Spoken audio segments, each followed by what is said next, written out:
Fidelity.com. Fidelity, we're good for you. Oh, I think they're doing a great job. A lot of them are. Good afternoon, Dwayne. How are you? Not too bad, sir. Ladies and gentlemen, Radio Cayman's Talk Today with Sterling Dwayne Ebanks. But I do have some questions. There are more questions than answers. Radio Cayman's Talk Today. If you're ready to talk, we're willing to listen. Well, I really enjoy this program today. Cayman Islands' foremost listeners participation program. May God bless every person.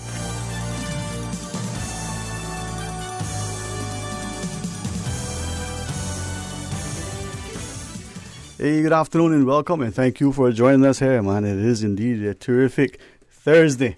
And if you happen to be one of those days where you're watching us on YouTube as well, this is a good day because there's a Sea Raid in the studio as we clash with the Blue on Saturday evening at the Truman Bowen Sport Complex in the Dwayne Ebanks Boxing Gym.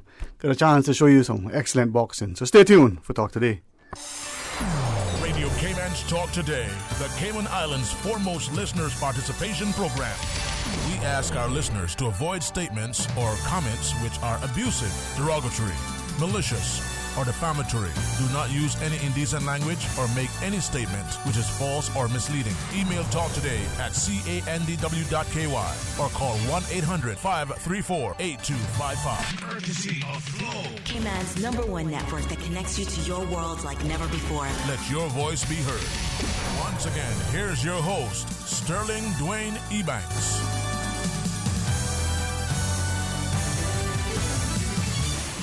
Hey, good afternoon, and thanks so much for joining us. It really is an honor to continue our partnership with the Cayman Islands Boxing Association, and as we get a chance now to welcome Coach Floyd Trumpet in the studio. Last time I saw him this nervous, he was facing a championship bout. So like that, you'll win this one too, man. Right, Coach Floyd? yes, man. Yes, man.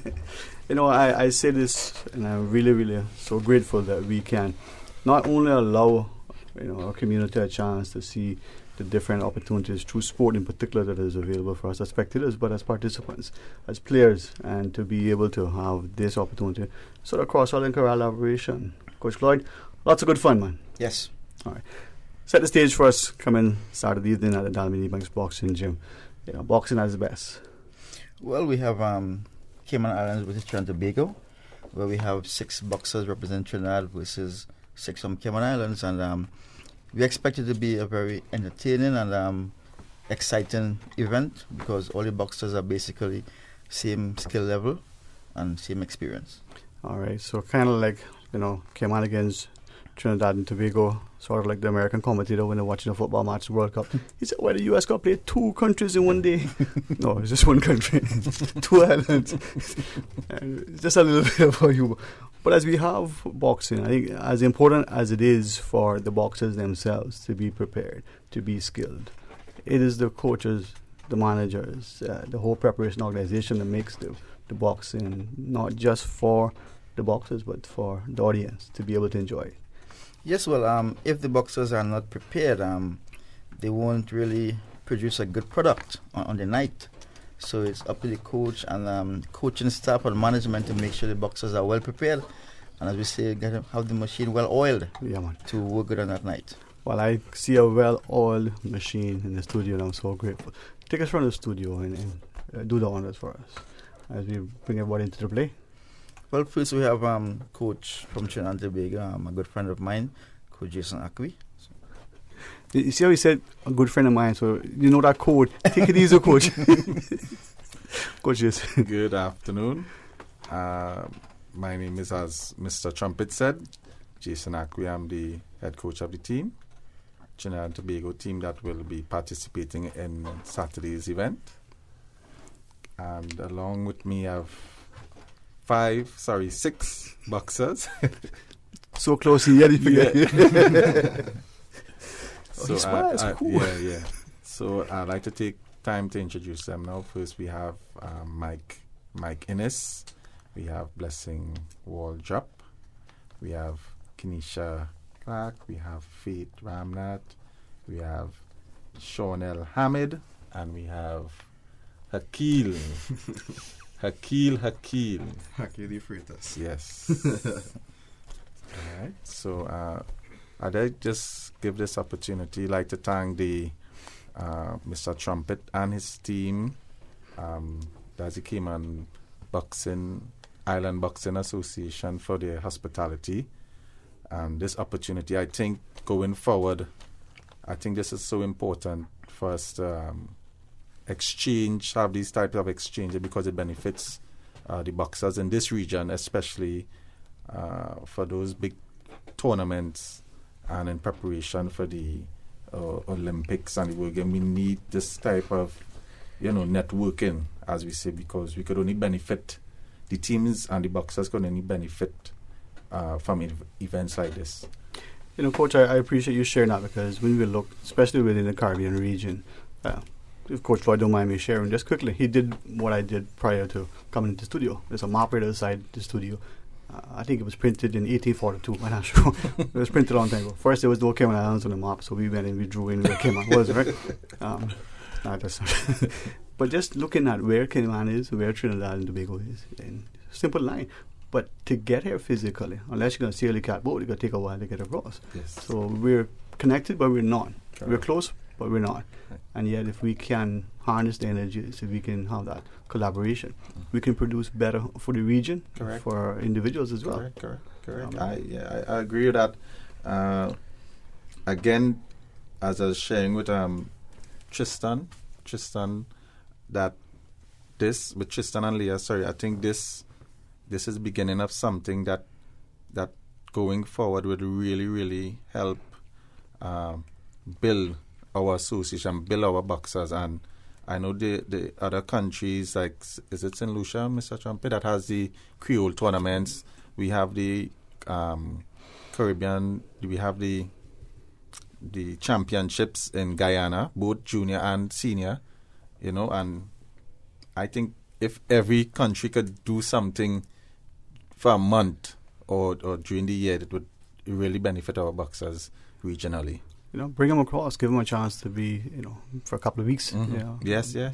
In each country, share some time, and we don't have that many gyms here where we have compared to other places where you can have the sort of inter-competition amongst the gyms. Let's do it amongst that. Yes, correct. Coach, just if it's okay with you, can I go around the table? Most certainly. That's what they're here for. Speak to your boxers. Speak to Iron Mike first, maybe? Go with Mike, yes. Yeah. Go with Mike. That's a good plan, yeah. He's the most... That could be our slogan. Go with Mike. Go with Mike.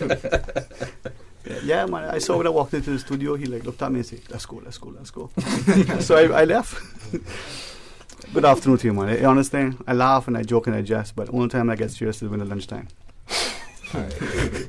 Welcome to Cayman. Thanks for having us here. Boxing. For some of us, we find ourselves boxing as we come out of the womb. It's always seemed to be that case. You're in there and you feel they call it kicking. I actually think it's boxing. What, if I can ask, what is it about boxing that brought you to boxing? Well, initially from Trinidad, growing up is basically fighting often in the streets. So I was always a fighter. So all I just did was challenge my energy into something more serious. Yeah. And get myself in trouble and get myself on the map. You see, now I like that. He said he was a fighter. He challenged. When I talked to you, see, he was a runner. He got it quickly. No, that's not true. But if I could, Mike, if it's okay, Coach Jason, that's something that I think we don't appreciate with boxing. We channel that energy, that tendency. And a lot of us, it is our environment that we respond to. It could be even at home. The way our older siblings or extended family say things that we think is supposed to be a joke, but we take it personally. It gets to us. In the ring, there's that discipline. We're boxing, we're not fighting. It's about preparation. It's not just about uncontrolled response. It's strategy. Harnessing that now, I sit next to Mike and I kind of glad that Coach Floyd close to me just in case. I can feel it. But it is a wonderful, wonderful sport, but it's also great for the individual. And Coach Trumpet can attest to this. We also use this sport to help persons considered at-risk youth. To help them along with, managing that aggression and as he said, channeling it into something positive. Yeah, man. Okay. Well, like a blessing. Yeah, must be. Right? Good afternoon to you. if you, and as you wish, join us in a discussion, man. Welcome to Cayman. How is it? Israel. Yeah? Yeah. Not bad, eh?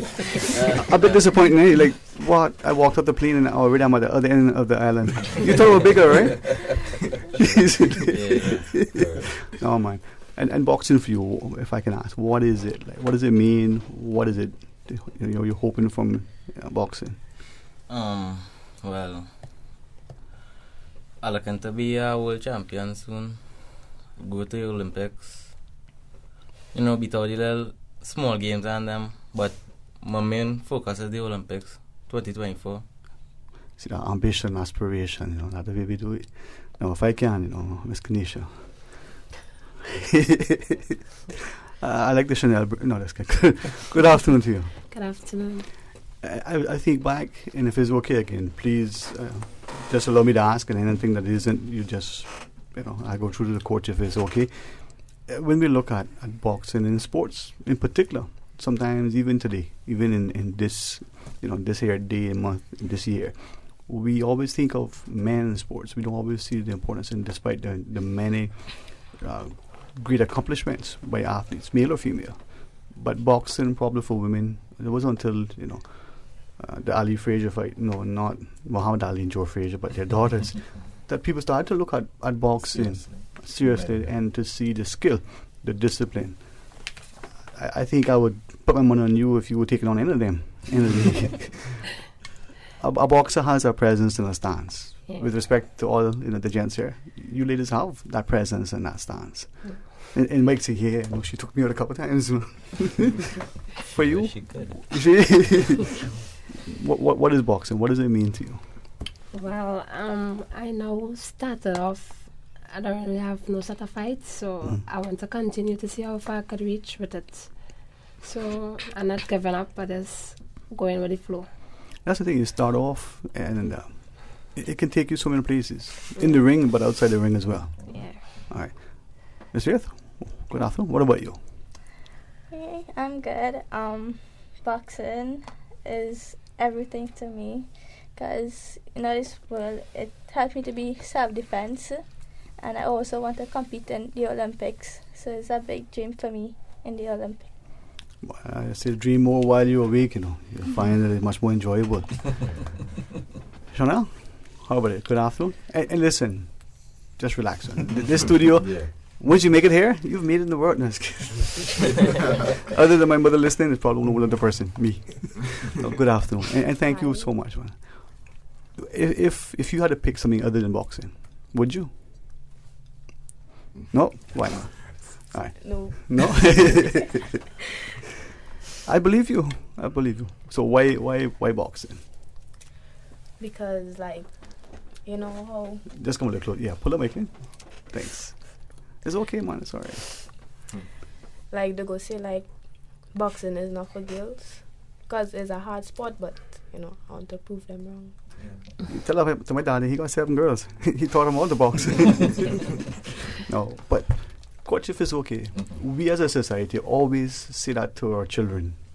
Math is not for this, or you can't do that because whichever. Respectfully, boxing not for girls. Yes. Yeah. And yet it should be. It can be. It is.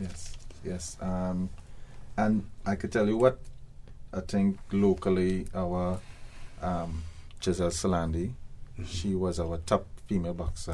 Unfortunately, she had a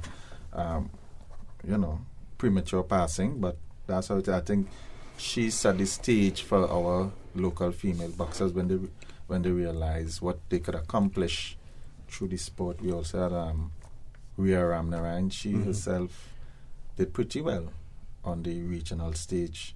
So these young women here, they had any boxer, as a matter of fact, anyone who steps in that ring and puts on those gloves, far less for what we consider the fair sex, they are taking it to the next level. And they're still maintaining their ladylike attributes, not because they're boxing, that means they're sub-being lady, as you could see, Kanisha, No, I wasn't honest. I wasn't honest.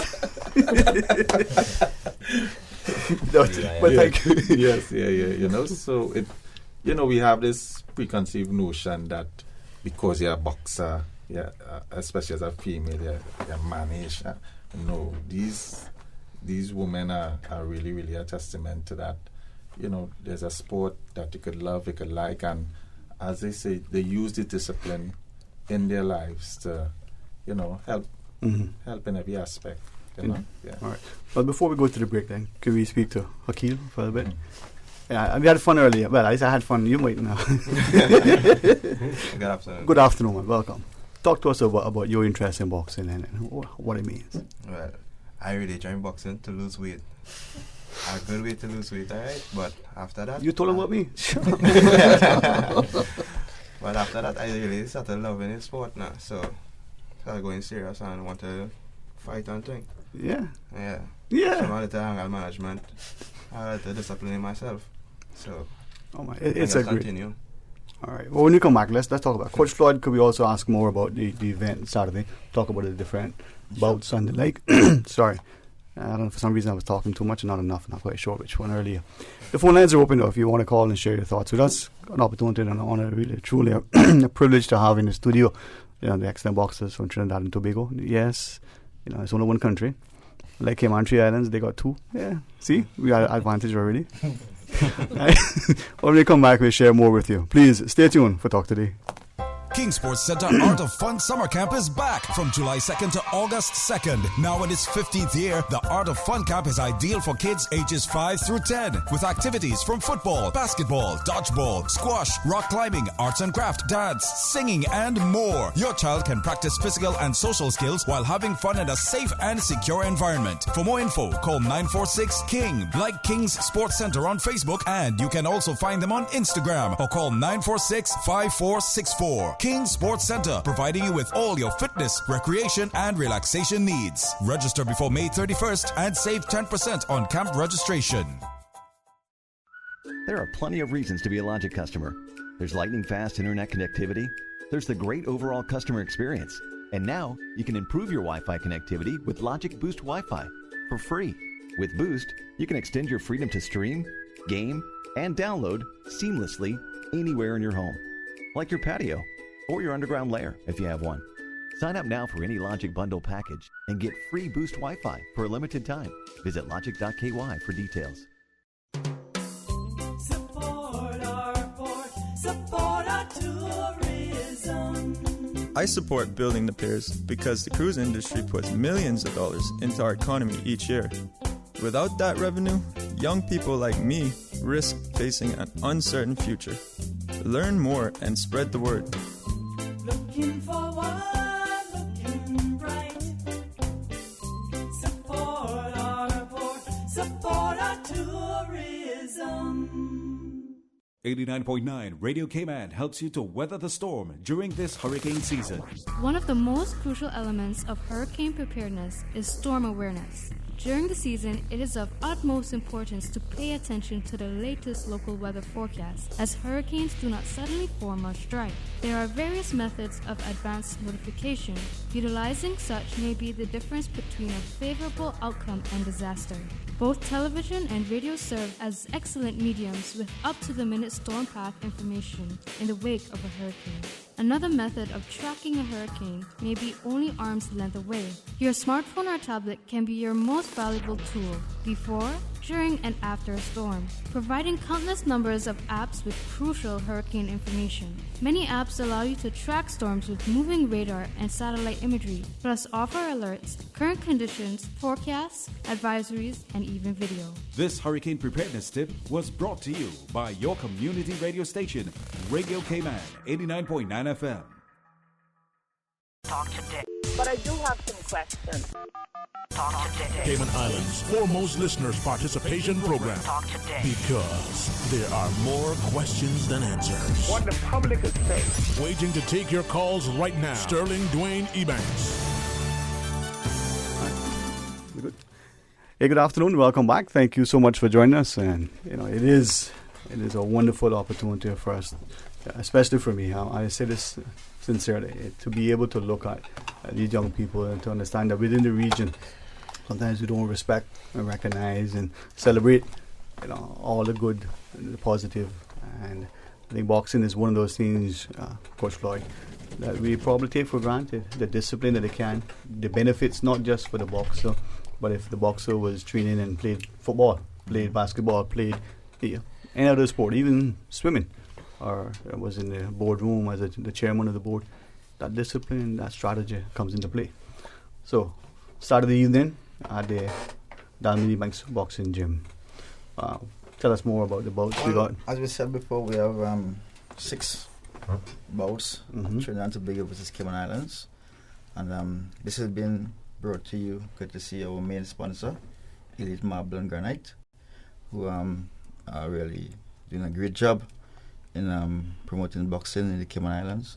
Not just what people are seeing, but behind the scenes, a lot of help for the boxers and the Boxing Association. So we have Alexander Smith, who will be coming up versus Mike Innes. I say, Mike, let's go. And both boxers basically the same height, same size, so that should be a pretty good match. We have Brandy Barnes versus Faith Ramnat, also another perfect match. I think Faith have 10 fights, Brandy has 8 fights. And perfect match, perfect weight also. We had Eduardo Montalvo versus Blessing Waldrop. For who don't know, Blessing probably over 1 million fights already. He's, 1,200,000. For a young guy, I think he have 37 fights actually. But for a young man of 17, 18 years, a youth still, he's doing pretty well. Multi-time Caribbean champion at the junior and youth level. And that's going to be an exciting fight because Edward also have some good skills, done some training in Cuba, so he is pretty skilled. That will be a very exciting fight.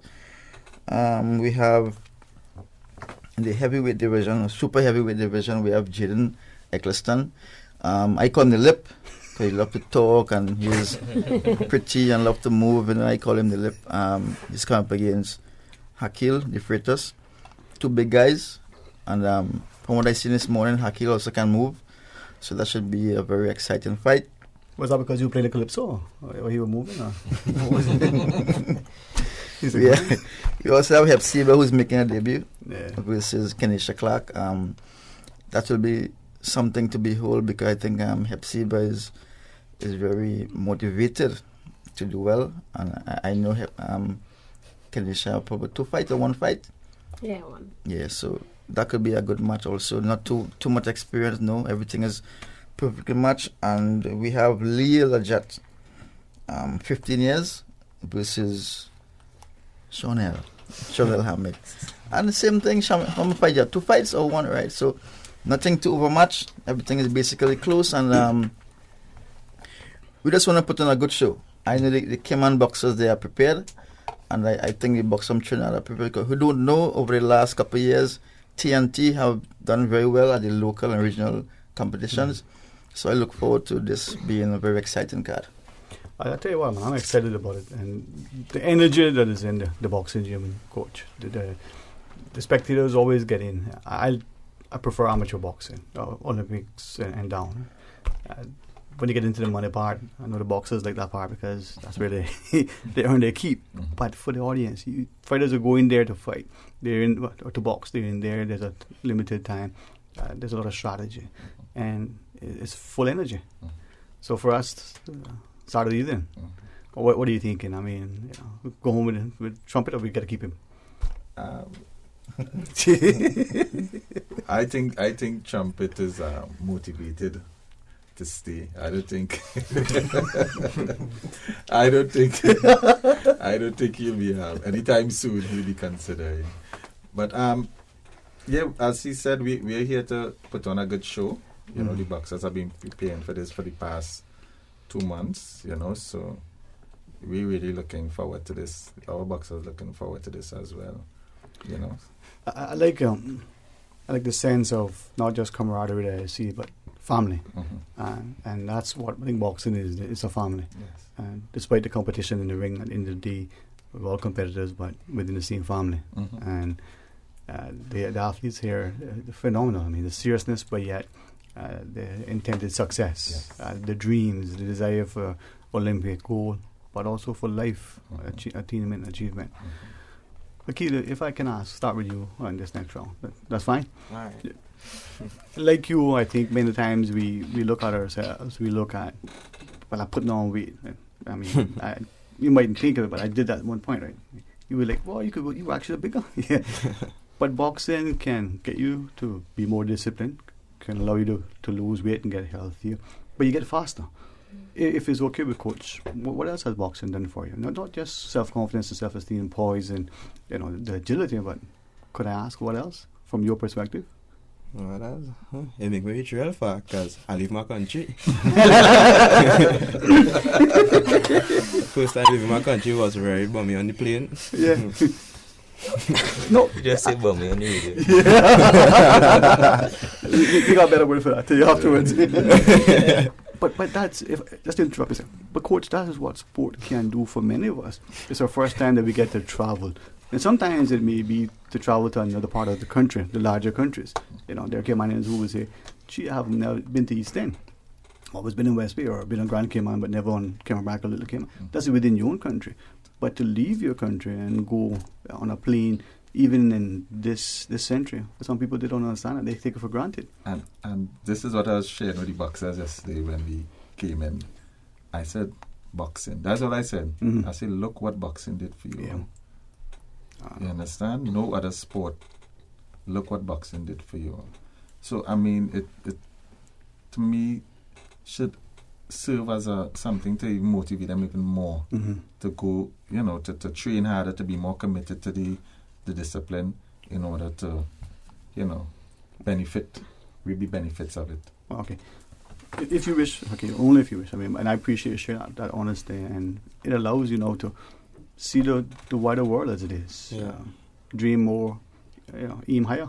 Yeah. Yeah. Right. Mike, only if you want, right? And I want to ask about a strategy. On the way out, we put you through a booth and we get all the strategy. No, just kidding. For boxing, Vakil said it allowed him a chance to travel. That's just the first step of many journeys in many ways, not just physically on a plane or boat or car, but personally.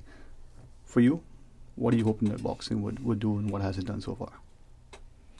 Well, initially boxing made me become a more better person in terms of, as they say, discipline, posture, being calm.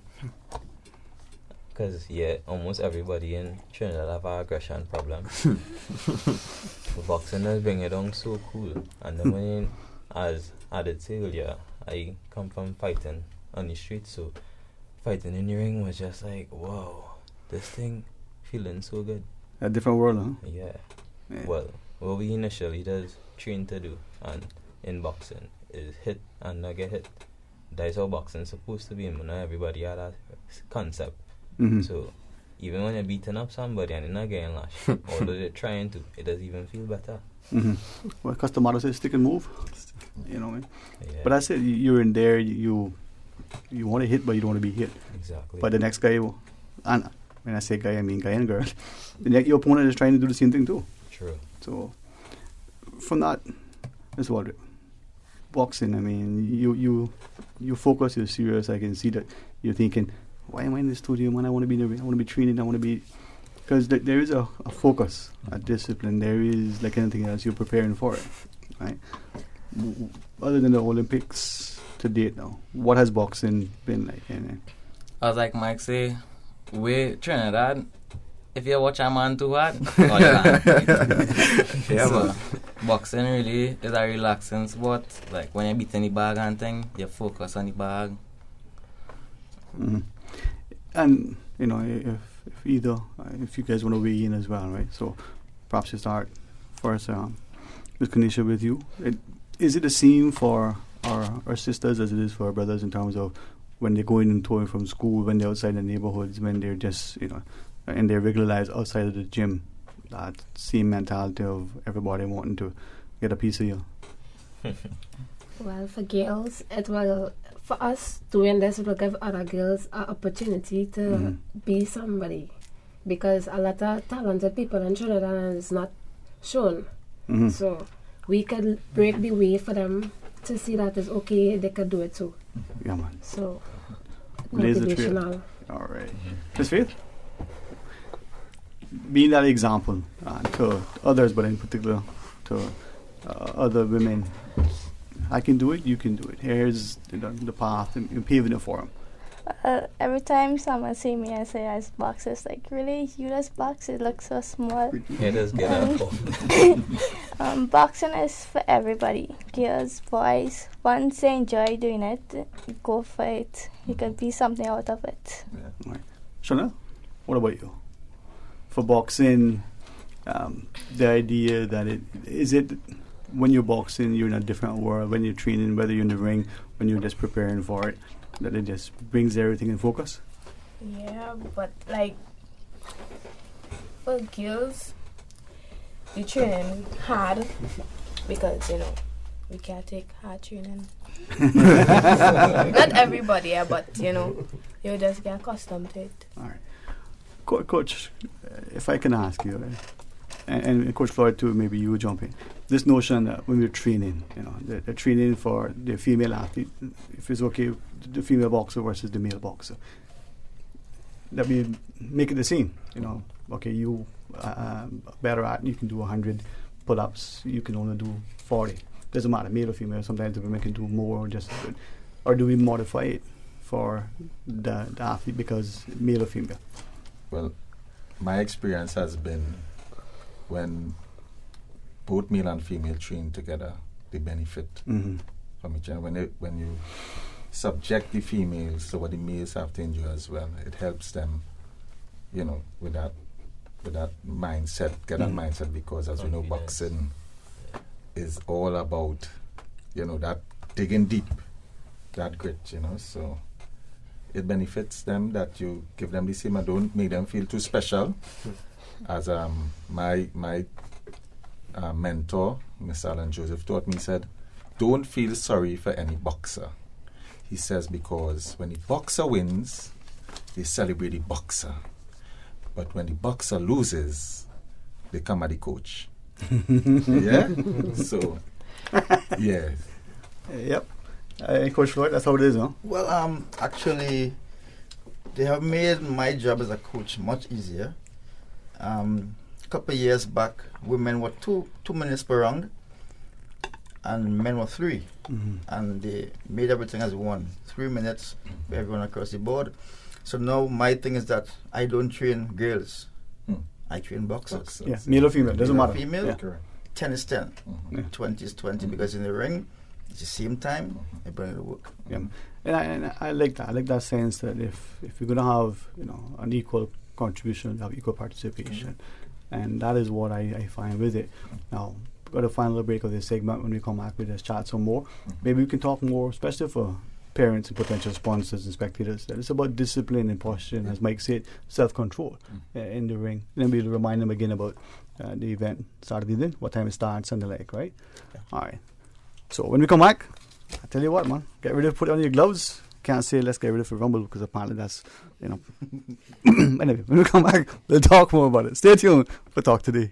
A caring and community spirit, cherished family and cultural values. These are some of the things that still embodies the Caymanian way of life in the Eastern Districts today. Savannah Pharmacy, your neighborhood pharmacy, located in Countryside Shopping Village, is delighted to offer products and services of real value. Whether it's catering to your family's medical needs or carrying apparel, gifts, and beauty products, Savannah Pharmacy provides you with more than just prescriptions. Remember, they're always just around the corner with everything your family needs and convenient opening hours, including Sundays and holidays. Savannah Pharmacy. For more information, call 946-3336. June 26th is International Day Against Drug Abuse and Illicit Trafficking. Did you know that use of alcohol, tobacco, and other drugs begin in adolescence? Studies show that the brain doesn't stop developing until the age of 25. So, kids, don't harm yourself by putting alcohol, tobacco, and other drugs in your body. This message is brought to you by the National Drug Council and Radio Cayman. Stay up to date with the latest in healthy living and fitness trends every Saturday morning at 9:30 and Wednesday at 7 p.m. For the Health of It with Tara Bush. Most clinics in the United States, they kind of like one surgery fits all. You're saying, that's not necessary. That's not going to be the case with me. And that's good to hear. For the Health of It is proudly brought to you by GNC. Join the GNC community and take advantage of their discount days. The first 7 business days of every month and every Wednesday. GNC. Believe in the power of nutrition. Headlines. With the latest headlines. All the news when you want it. Tune in to Radio K-Man for hourly headlines of the day's top stories. One of K-Man's bright and shining young stars. Local, regional, international. Turning to international news. Updates on the hour between 7 a.m. and 6 p.m. on weekdays. Radio K-Man News. Headlines. Your voice, your choice for today's biggest news. Talk today. But I do have some questions. Talk today. Cayman Islands' foremost listeners participation program. Talk today. Because there are more questions than answers. What the public is saying. Waiting to take your calls right now. Sterling Dwayne Ebanks.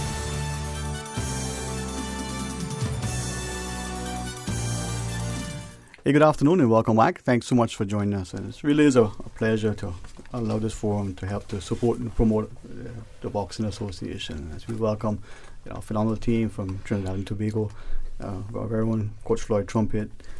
Coach Floyd, this kind of makes you want to be young again, huh? Back in the ring. No, I think I had enough of that. I'm having fun now. Yeah.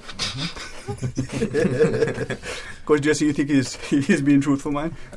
Yeah, he's taking it right down. Yeah. But the thing is, and I was just asking myself as we were doing the break, you like boxing, and so therefore when you're watching boxing, you can enjoy it. And then I was thinking back to different boxing events, whether here or whether overseas, whether it was in person, whether it was watching it, on some screen. And sometimes looking around, you get to see the audience, and you see all kind of people, young, old. Some wish that they were, not as old as they look, because they're a lot younger, but the life they live.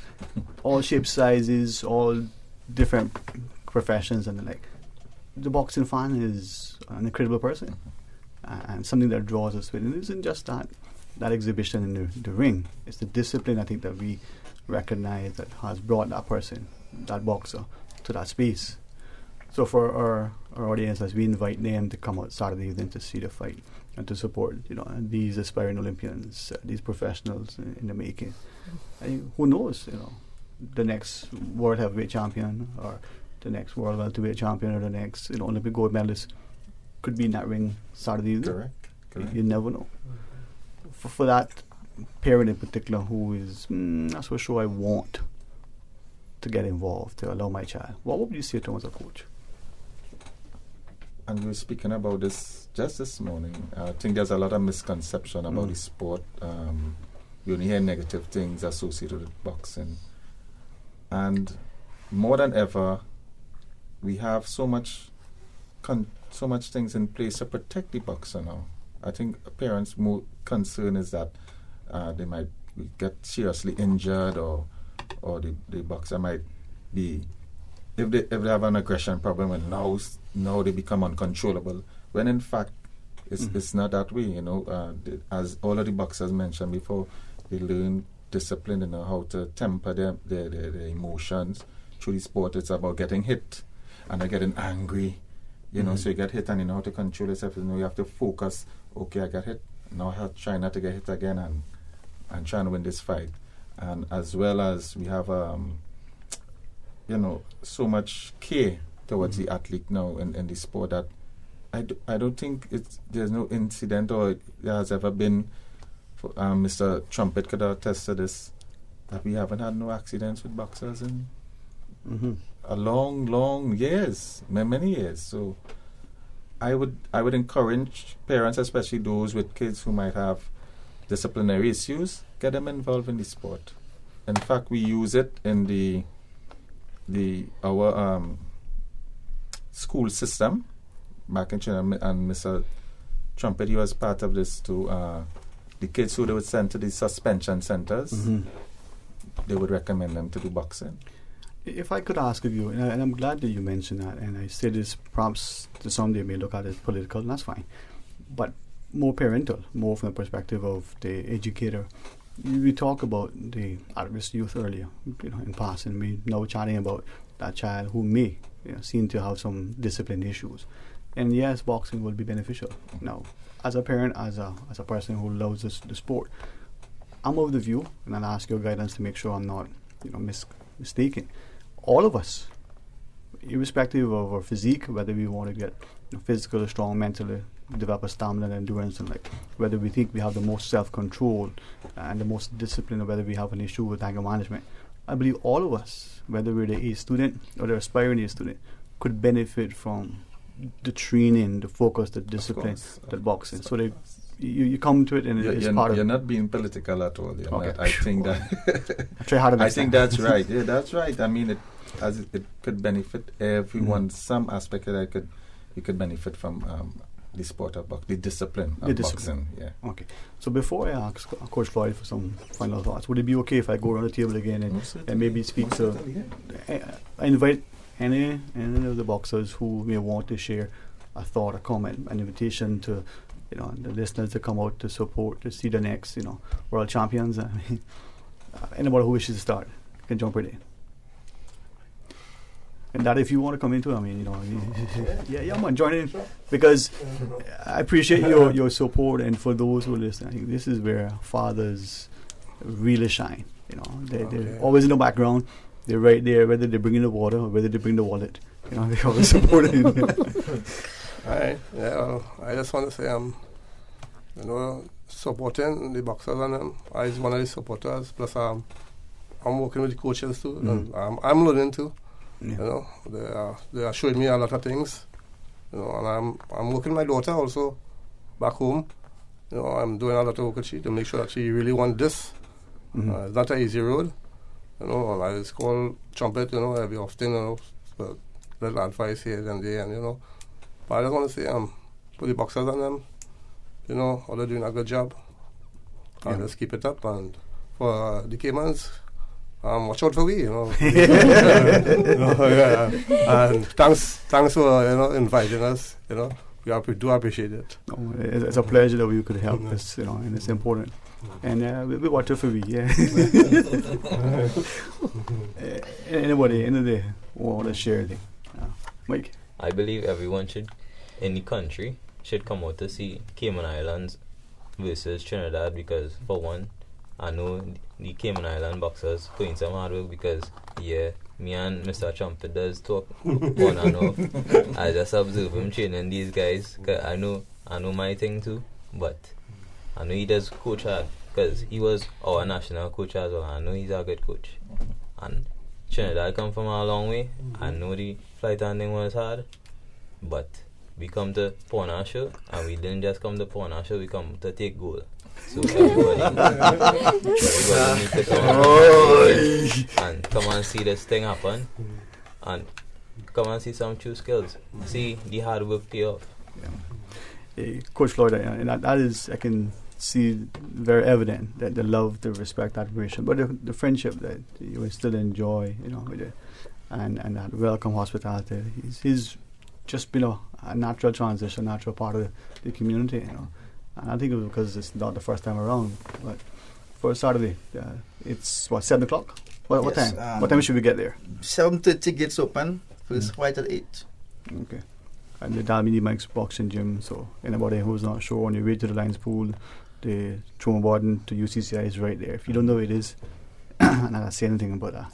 That's where it is. You can get tickets at $25 available at the boxing gym also. And come on out. I admonish you guys to come out and see your local boxers in training and see what they can produce in the ring that night. Yeah, and I hope the gents, I don't wish to offend you.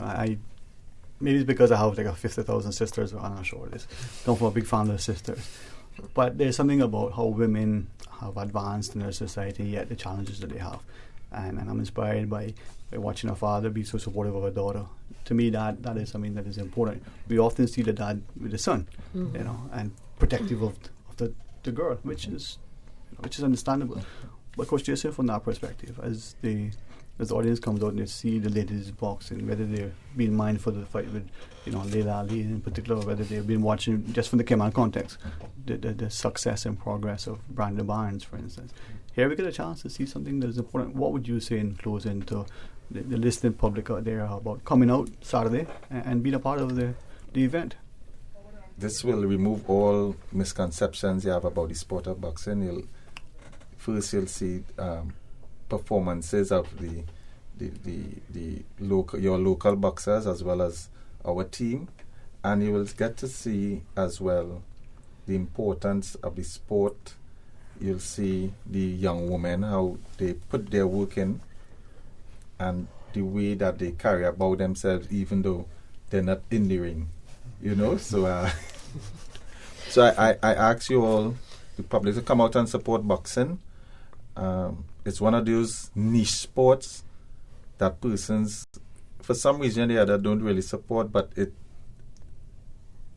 is very entertaining. And what you see in the ring is real. This is the heart, the sweat and blood of young persons in that ring. So I ask you all to come out and support them, because they put a lot of work into it, and they showcase not for themselves, but for the fans and the audience that is there. Thanks very much, man. Again, welcome, and have a great great event Saturday. But enjoy yourselves here as well. Hopefully, you get a chance to partake of what is uniquely and truly Cayman. Yes. All right. Looking forward to see you Saturday evening. Thank you. All right. Thanks very much. Again, welcome. All right, to our listeners, after the news break, MLA Kenneth Bryan will be your guest. So stay tuned for Talk Today. From district to district, moving through the waters to Cayman Brac and Little Cayman. Your station, your voice. All things Cayman. One radio, many people. This is home. Radio Cayman in the Cayman Islands. Radio Cayman. Radio Cayman's newsroom. These are the biggest stories right now. Jamaica's Prime Minister heads to Cayman to participate in the celebration of the Cayman Islands Constitution. Mr. Holness plans to attend a Cayman cultural celebration at Pedro St. James on Friday, and he'll participate in a weekend of celebrations of the 60th anniversary of the first written constitution of the Cayman Islands. The Jamaica Prime Minister will also attend bilateral talks with the Cayman Islands Premier, the Honourable Alden McLaughlin, and United Kingdom Minister of State, Lord Ahmad of Wimbledon. Good afternoon, I'm Dion Anglin with your headlines and news elsewhere. Hundreds of firefighters are battling wildfires in Spain's Catalonian region as temperatures soared to 104 degrees Fahrenheit across parts of Europe. Officials say the fires are the worst in the region for 20 years and may spread rapidly. Spain, France and Italy are experiencing extreme heat. On Wednesday, Germany, Poland and the Czech Republic saw highest ever June temperatures. German Chancellor Angela Merkel was seen trembling once again during a ceremony in Berlin today, 8 days after a similar incident. Video showed Mrs. Merkel, who is 64 years old, gripping her arms as her body was shaking today. After about 2 minutes, she looked steadier and shook hands with the new Justice Minister. She was offered a glass of water but did not drink it. And U.S. regulators have uncovered a possible new flaw in Boeing's troubled 737 MAX aircraft that is likely to push back test flights. The Federal Aviation Administration said it had identified the potential risk during similar tests, but did not reveal details. Boeing's top-selling aircraft was grounded in March after 2 crashes. That's a wrap of your headlines. I'm Dion Anglin. Radio Cayman, the voice of the Cayman Islands. What's happening in your community? News and information, music and more. You can find us. www.radiocayman.gov.ky. Like us on Facebook and follow us on Twitter. Radio Cayman is your choice, your voice for today's biggest news. Radio Cayman.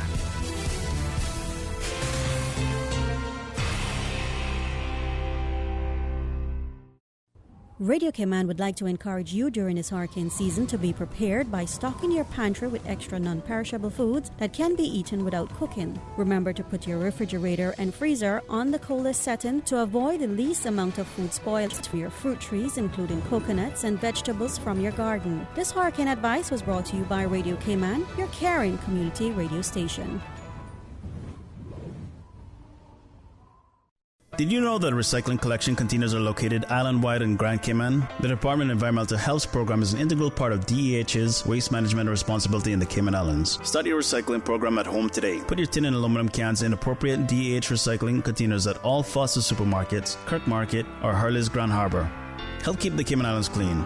Reduce, reuse, and recycle. For more information about recycling, go to www.deh.gov.ky. Talk today. But I do have some questions. Talk today. Cayman Islands' foremost listeners' participation program. Talk today. Because there are more questions than answers. What the public is saying. Waiting to take your calls right now. Sterling Dwayne Ebanks.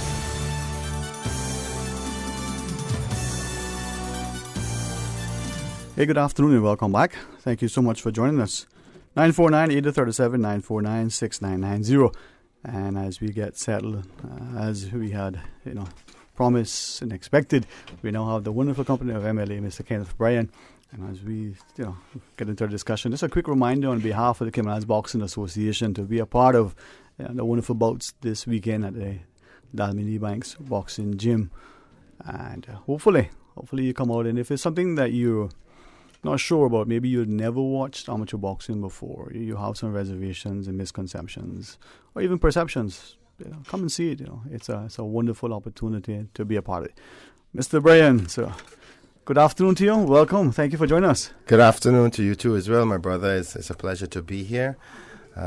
Albeit that I'm a bit wet, but I want to keep my commitment to being here on the show with you. All right. Well, you need extra time for us to take upstairs to the hairstylist so you can get... No. Have you seen our new wardrobe room upstairs? No, I haven't got. I definitely haven't gotten to that stage politically yet. We are worried about how I look. More worried about what I say, which is more important. No, man. Exactly. Yeah. So it's a pleasure to be here. Unfortunately, I won't be able to stay the whole time. No, as you shared. Yeah. I might actually have to leave at 1:45 today. As you shared. That's fine, sir. So I apologize. But it's a pleasure to be here. I am open to any topics. It's been a while since I've been on the midday show with you. And it shouldn't have taken this long, but I hope that this will be more often moving forward. Well, publicly, as I said to you privately, it is our recognition that this is lunchtime is traditional for most people. Yes. This is time when people are very busy during the day, even if they're trying to find lunch or don't have time to get lunch. Things are happening. So whether you're elected member of a legislative assembly, whether you're working, for yourself in other capacities, this is an important time of day where people get things done or have to do things because they don't have any other time. Yes. So we say this all the time. Any guest that we can have in the studio, we appreciate the in our view, the sacrifice to. Taking lunch at a different time, not taking lunch. Maybe, excuse me, I've been talking too much this morning, man. I don't know what happened. It's okay.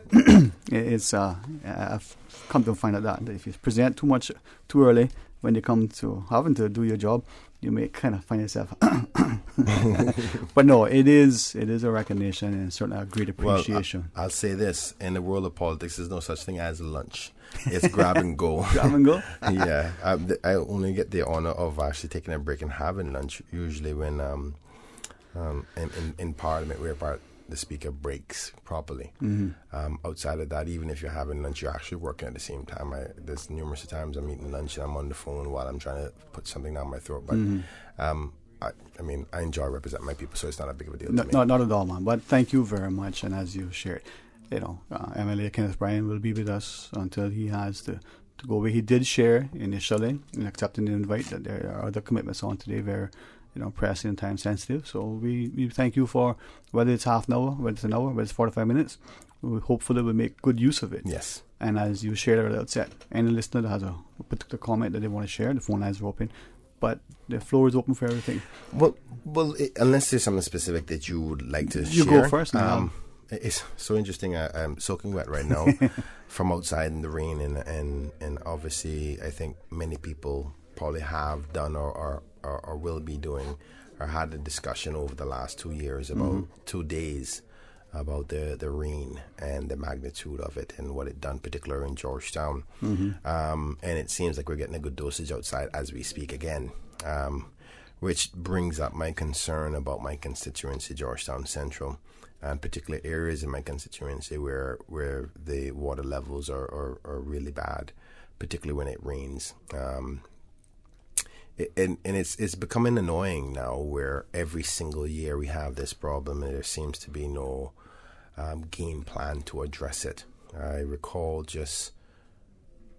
I think late last year, early this year, I brought a motion to the House about for the government to create a select committee to come up with a national strategy for proper drainage for flooding, or a national flooding plan or strategy. Ultimately, the motion failed. The government didn't think there was a need for it, saying that they're already in the process of trying to redo an old plan that was in place some over a decade or a decade and a half ago. So, I mean, obviously, as long as they're willing to do something.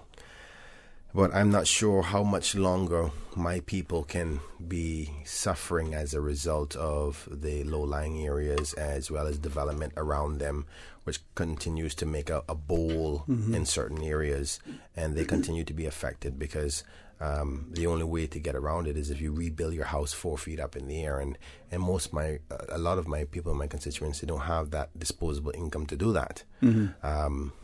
Barely can survive now with the cost of living, much less to redo your house. And I know with the day and age that we're in, with engineering the way it is, if the government makes it a priority, they can put strategic plans in place to alleviate these types of flooding scenarios, to pump the water to different areas, or if they find it as a priority. And unfortunately, what I'm finding is it's not a priority, and I'm getting really annoyed with that. Yeah. Can I ask, and you're not only very eloquent, astute, and intelligent and informed, so you decide how best to respond, but some politicians over the years have found that, and not just in the Cayman context, but respectfully will focus on that, who share that they find sometimes that because they're not necessarily in favor with the government on a particular time or particular issue, or just to make a point, the government will say, you know what, we could put your request not on the top list, just to punish, to make a point, just to back burner. Yeah, to bring you in line, so to speak. With the greatest respect, do you think this is one of those times where that could be happening, or is just that there's so many competing demands, so only so many limited funds available? I don't think so in this particular one. I think so in some other ones, like say for instance my motion to increase the withdrawal amounts to pay off your mortgage, which is over close to 2 years now since I got the motion passed, and the government still hasn't made the necessary changes to implement it. I think that one is a punishment, but they're more punishing us, the people, rather than punishing me because I brought the motion, and ultimately they agreed to it.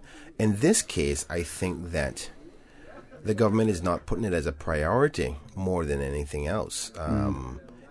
To deal with the flooding problems that we have in the Cayman Islands is a severe issue. It's multifaceted, problematic, very costly, but one I think should be a priority.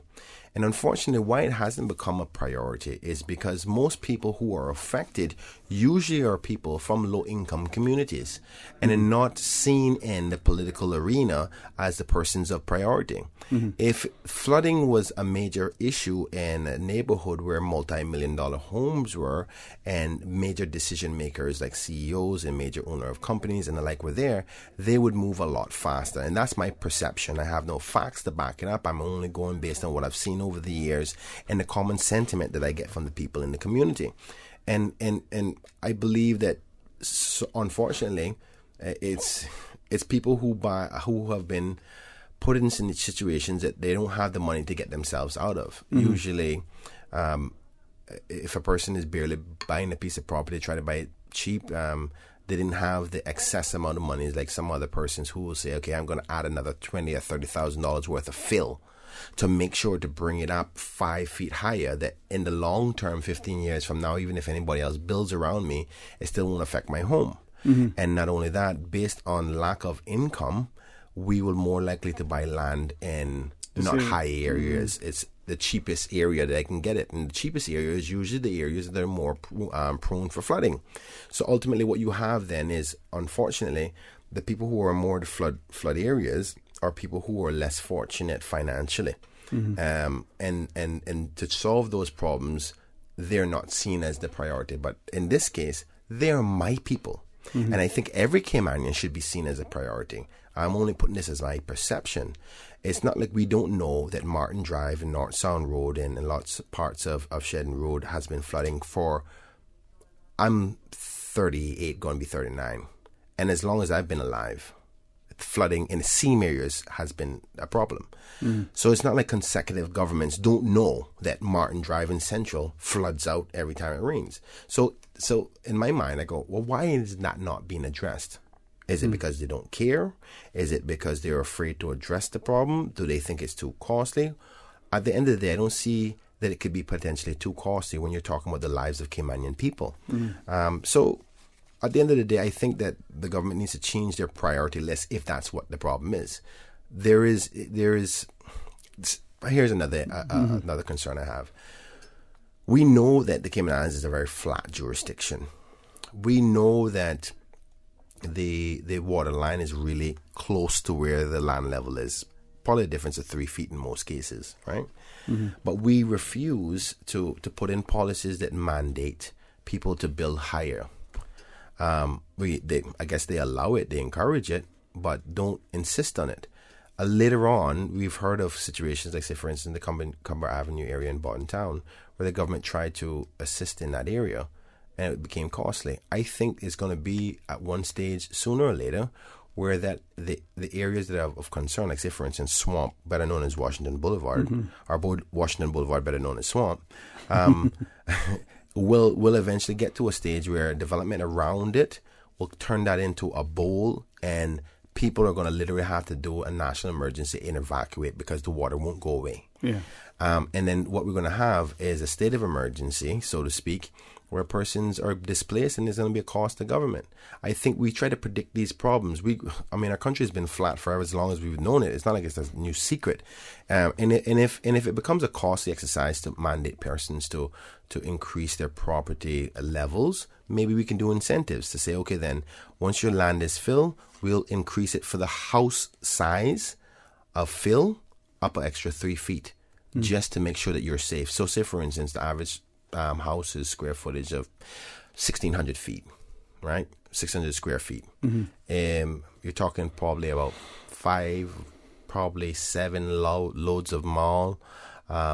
If you say, listen, just to make sure that Caymanians are safe, if we see people in certain zones that are flood prone or potential flood areas, we will, as a give back program, assist Caymanians to say, please take this extra, and this is just for the foundation of the home, because ultimately, if your yard floods out, that's one thing. You can deal with the water when it goes away, but your home, where's your safety, where you keep your privacy in your home and your family, that at least we can give back to the people to say, from now moving forward, if you fall in certain zones, government will give you a give back program to allow your house to be at least 3 more feet up, depending on the zone or what have you.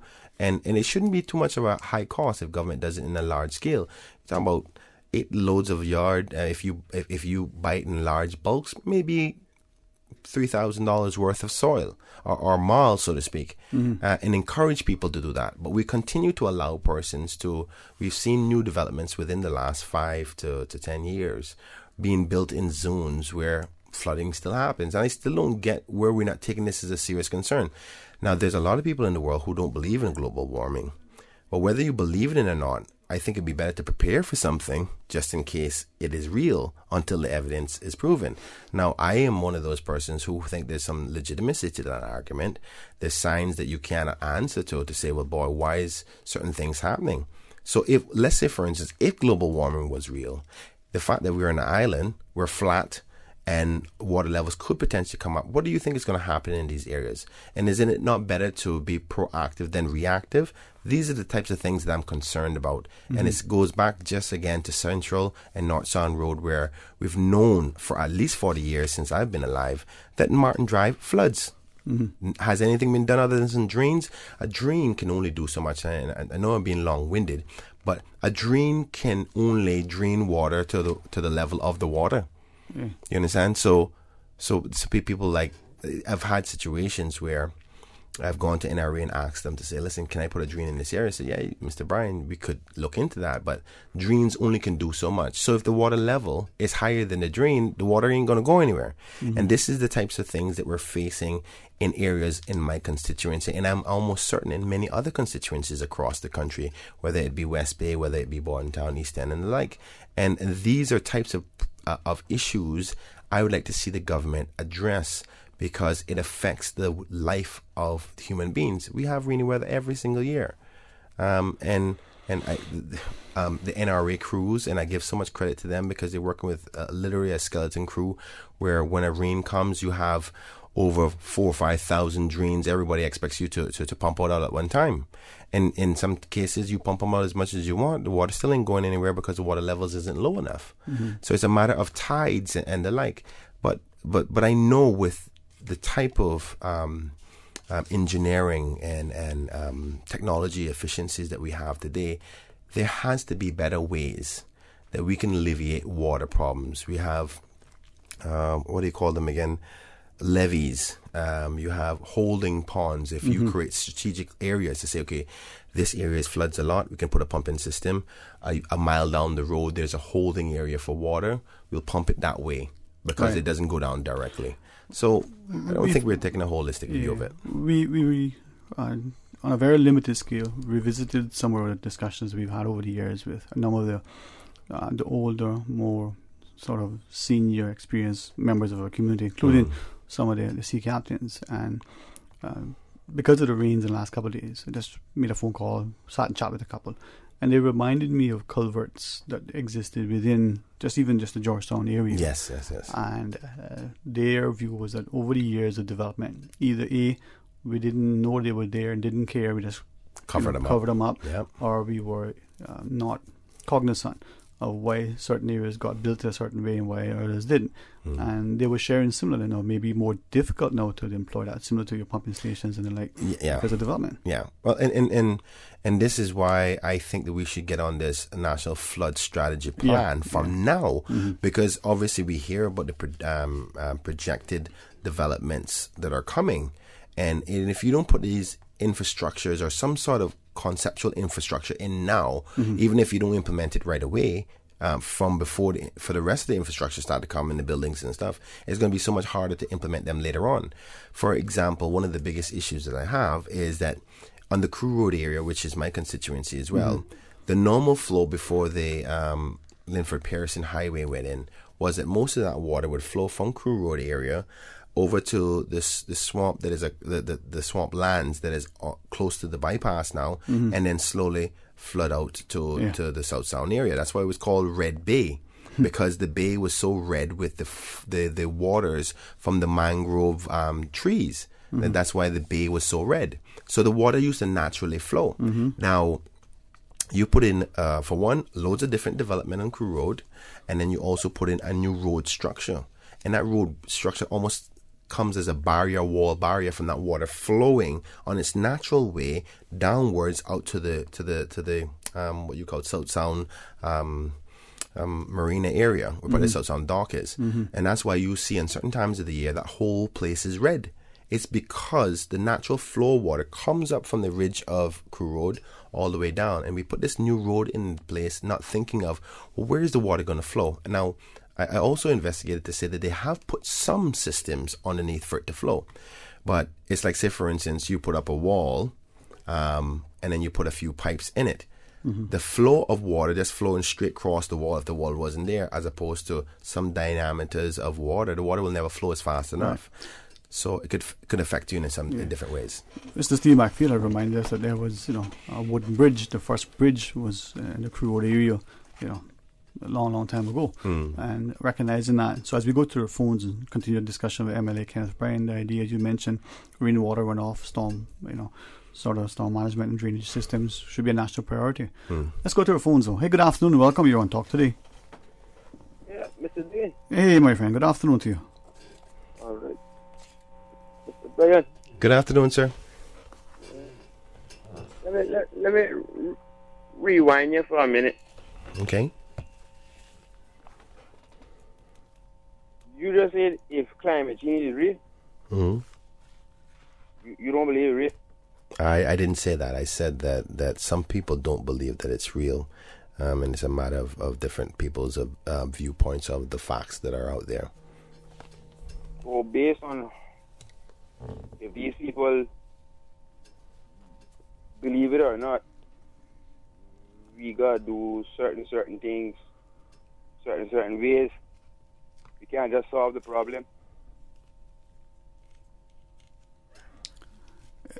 I'm lost as to what the question was. I try to understand what you're saying. Can you say it again? Because only some people believe that climate change is real. Mm-hmm. We must only be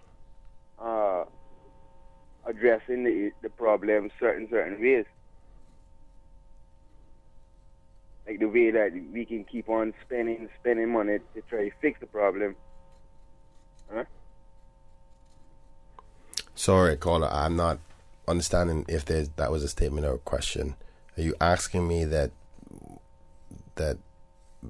climate change is real and that we should be preparing for it? I guess so, if that's how you heard it. Well, I'm a bit confused, but if that's what you're saying, then yes, I agree with you. I think preparation for any potential problem is the right way to go about it. Some people challenge the evidence that has been provided as to whether this is directly due to global warming. I think the evidence is sufficient enough for us to be concerned and take action as a result of it. I don't think that we're doing enough of those actions. Like, say, for instance, we still continue to allow certain developments being so close to the coastal lines without certain regulations. We still continue to allow persons to build in very low-lying areas without provisions to be concerned about flooding and drainage of those areas. We still continue to allow certain emissions from cars that contribute to global warming. There's a number of actions that we can be doing as a country that we don't do because I don't think the country has accepted the evidence globally as to whether global warming is real or not. I am one of those people who does believe it, though. Yeah, that's what I'm saying. That we don't take those actions because not everybody believes that climate change is real. I agree. Right? Mm-hmm. So you get the question now. Okay, well, sorry. Yeah. Because he is like speaking Japanese or something. If I could, though, and I was just looking at a message that came through while you were chatting, and if I hopefully in this message is saying let's look at the discussion from the perspective of what Mr. Brown was talking about, the national sort of drainage and storm management system where we're looking at the rainwater runoff, even from our buildings or homes and the like. How do you think, if I could ask you, the government could go about, given one, the rate, pace of our development, but also what we've already developed so far? I share this with you, as I said, as I messaged back to the call, to the messenger, not in the same tone as I think it's, but as I read it, they're referencing the new government administration building and how high that is relative to the road and the surrounding properties. And despite, as this person shares, any attempt to sort of mitigate the potential flooding that height of that building could cause the surrounding lands. Other examples were given, but what do we do? I mean, raise the height of Area A could affect the consequence for Area B. Exactly. Well, I mean, you see, that's the difficulty we're in, but there is an answer to that, which is obviously if you're building one area that is causing effect in another area, you have to do another counteracting action to make sure that they're not flooded out. So, for example, the government building was built up to, I think, almost 10 feet higher than what the main area was. And then the people in central Scranton then started to get more and more water as the years went by. Understanding that drain wells only can do so much, right? There should have been some sort of strategy to alleviate those excess amounts of water that would be drained from the government building. Because if you notice that the parking lot in the back is tilted a little bit to the north, which the central Scranton area is to the north of the government building property, so naturally the water is going to flow that direction. So I think even if you said you didn't have something in place the first time and you're going to naturally see how the water is going to behave after the first year, you can still see that there's a difference in flooding in that area after the first year of development. Right. That you can now go back and say, okay, then what can we do? And nothing has been done. Well, Tadakwa, thank you for sharing. And the last point this person message sharing was that, to your point earlier with respect to the development of the roads, Linford repairs, the writer identified a number of areas that we saw as ponds, and now that we're developing, we're filling them in. Are we aware that those ponds serve that same purpose? Not just the wildlife, the birds and the like that were there, but that's where the water accumulated and helped us to drain. Yes. Now that there's a fill, there's nowhere for it to drain to. What are we doing?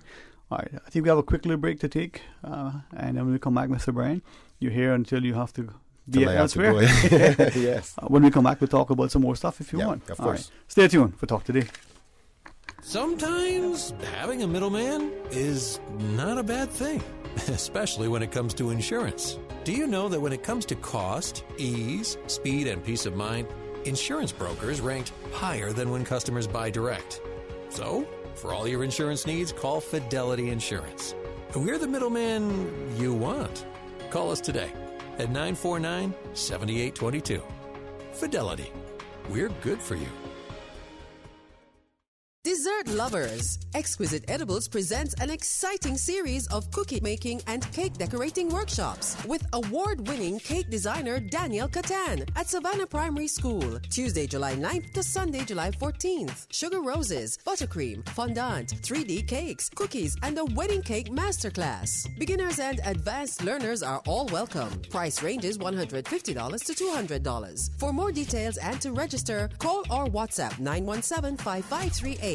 or email exquisite.edibles@yahoo.com. Exquisite Edibles brings Daniel Catan to Cayman, July 9th to 14th. Hurry, space is limited.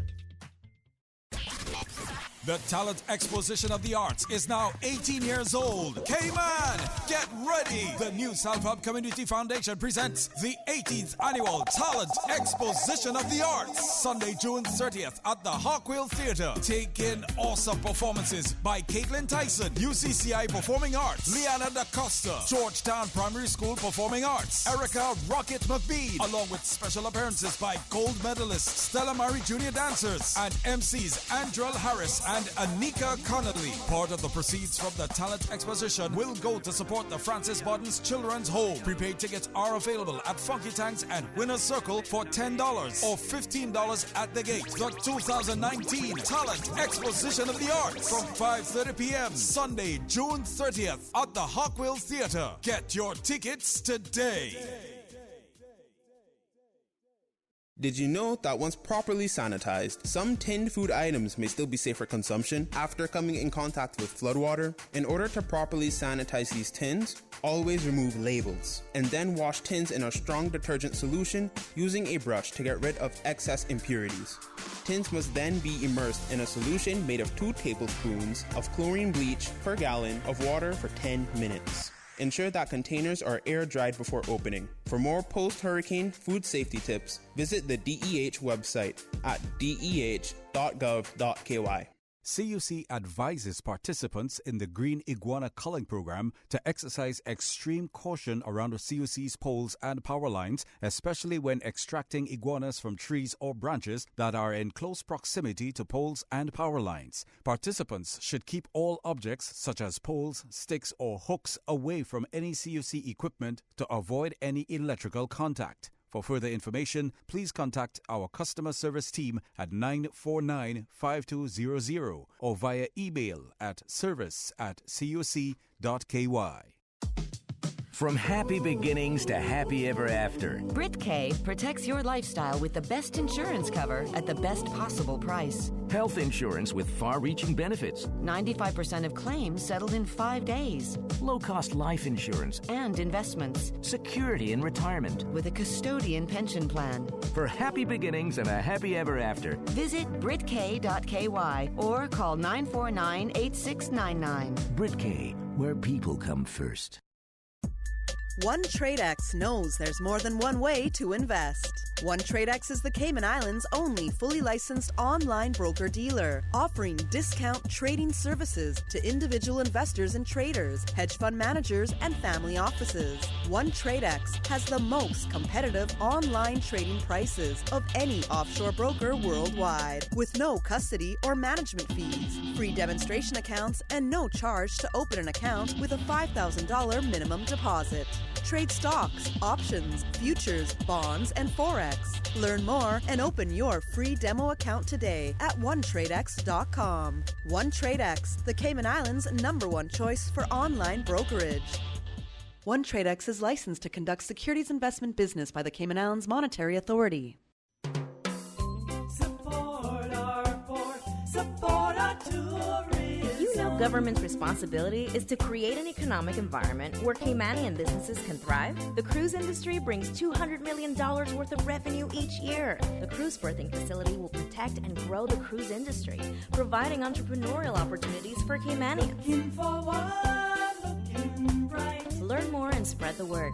Support our port, support our tourism. Kick off Constitution Weekend with an exciting international all-star football match that you won't want to miss. Saturday, June 29th at Truman Bodden Sports Complex. Football legends Gianfranco Zola of Italy, Shaka Hislop of Trinidad and Tobago, Ricardo Gardner and Darren Moore of Jamaica, Sean Davis of England, and Pascal Chimbanda of France will join with Jamaica Reggae Boys legends Walter Boyd, Onandi Lowe, and Cayman Islands national team greats Lee Ramone, Gilly Seymour, Antonio Smith, Richard Hugh, and many more. Gates open at 3 p.m. with free admission to the public, and all patrons must be seated no later than 5:30 p.m. when the gates will close. Large bags and glass bottles will not be permitted. This all-star charity football match will feature entertainment at halftime and a donation collection in support of the Hope for Today Foundation. Saturday, June 29th at Truman Bodden Sports Complex. Don't miss as football legends from the UK, the Caribbean, and the Cayman Islands come together to play in this historic match as we celebrate the 60th anniversary of the Cayman Islands Constitution. Admission is free. For more information, visit celebratecayman.ky. Cayman Islands' foremost listeners participation program, because there are more questions than answers. What the public is saying.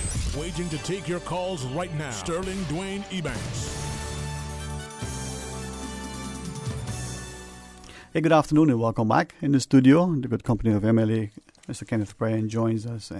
If we could maybe ask a number of things in particular, as you were talking specifically about, well, the last couple of days, some heavy rains. Yes. Perhaps, again, I love the fact that the rains, I don't profess to understand the weather to any great extent as some do.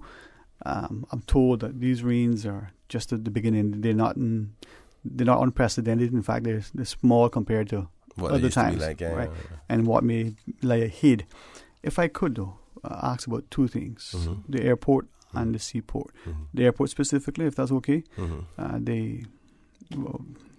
Your perspective. I, like many Caymanians and many of my constituents, are concerned by what transpired at the airport on Tuesday with the sudden amount of rain and the effects of that rain on the airport.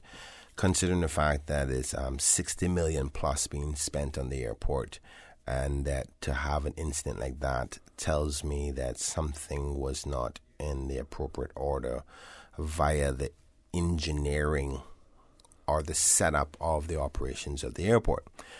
We have seen the release by the Cayman Islands Airports Authority suggesting that what went wrong was there is a cistern that overflowed, and the cistern is supplied by rainwaters from the roof and their gutter system to supply that cistern, and that cistern's water amounts were $220,000 gallons worth of water, and it's for fire and rescue and irrigation, part of their sustainability plan for the Warren Roberts Airport, and which all makes sense. But unfortunately, what they're saying the cause was didn't tell me that how we got to this stage, because ultimately, if you think about the design of the airport is now over the cistern. And I'm not sure if it was always that case. I don't know where the cistern is.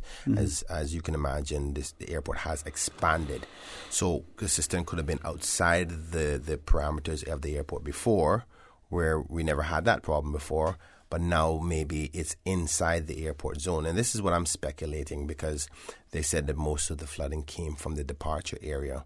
And the departure area is which is to the west side of the airport, where the extension of the airport came. So my speculation, and I have no evidence to back this up, but I'm happy for somebody to clarify. I'm hoping that the government actually comes out and clarify that the cistern was probably on the outside of the structure at the first, and ultimately with the expansion caused the cistern to be now on the inside. So you built over the cistern.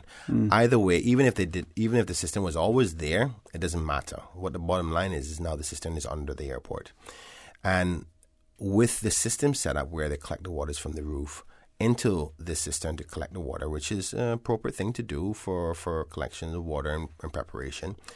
But there was no engineering system in place to, either pump the water out after it gets to a certain level where it's at capacity, and that pumping system initiated automatically to pump it out and release the amount, or 2, some sort of system that triggers a lock off of the gutter system to flow the water to the cistern. Either way, that was not put in place. An overflow, an overflow strategy. So for me, that is just not good enough after $60 million worth of taxpayers' money being spent. And then, but by all means,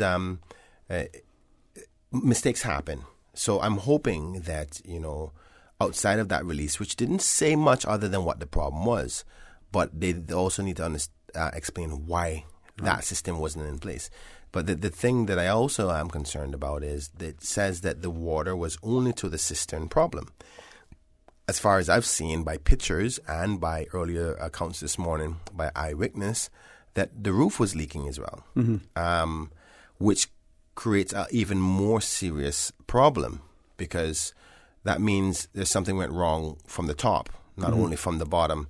I'm hoping that they will address that. I know that they listen to the public radio shows, and they need to explain that, because there's pictures moving around. There's people saying that they saw the rain coming from the top.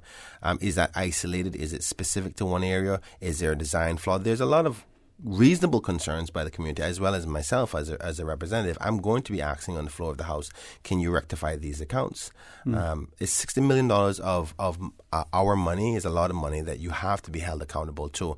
This is just way too early in the game of this place, not even finished yet, and you're talking about flooding problems. So I'm a bit disappointed, but mistakes happen, and we shouldn't beat up on the government, but make sure that they're okay with understanding you're going to be critiqued and queried about these, because it ultimately something went wrong. All right. Mr. Brian, we do have a caller joining us. Hey, good afternoon. Welcome. You're on Talk Today. Hello, good afternoon, Sterling. Good afternoon, Kenneth. My good friend, good afternoon. How are you today, man? Good afternoon, sir. Good. I'm glad you're continuing the conversation, Kenneth. One other thing I would like to point out, and I think that, and it's not a matter of beating up on the government or anything like that, but we need to start holding people accountable, where it be the contractors, the CIA board for electing this contractor, the government for allocating these funds and not ensuring that we get. Listen, I'm not saying that we're going to get everything perfect, but at the end of the day, right? Do you see any flooding? Do you see any flooding at Commander Bay? Because it was properly engineered, it was properly done, and they had people overseeing to make sure and ensure that was the case. I don't know why is it anytime the government embark on any project, especially this administration, because if we look at the track record of the now premier, the school's a disaster. Now we building an airport, a disaster, and now they want us to build a port. No, I'm not saying all that to beat up on anybody. I just pointing out the obvious. Now that the airport had that amount of water in it, Kenneth, and we don't have to be engineers or architects or anybody by any genius standard to know that if a place have that amount of water on fresh tile that's been in there, you can imagine down the road, 6, 7, 8, 9 months down the road, some of those tiles are going to start to lift. That's number one. Number two, you're going to have mold and mildew in areas that may have gotten wet. Yeah, you could dry it out now, but you don't see these things until they start to affect you. True. So there's a lot of issues that are gonna come up after the fact. But again, now we have to take a very good hard look at the individuals who are overseeing this project, not just the contractors, But the people who are in charge of managing these things, we need to take a hard look at these people, and some heads need to roll. When prisoners broke out of the prison in the 1980s, they fired Mr. Walsham Conlon the next day. The heads were rolling. So we need to start. Listen, we're in 2019. We're in the technology age, and remember now, guys, this is on the dawn. This is after they didn't put hurricane-proof windows in the same airport that went into millions of dollars in overruns. So something fundamentally got to be wrong with that planning, design, and there's nobody held accountable. I mean, not one single soul. And then for the airport's authority to call and say that it's a cistern, Kenneth, I worked in immigration in 1998 through 2000, and I can tell you I've seen 10 times more rain on that airport, and I've never seen water come into the terminal, ever.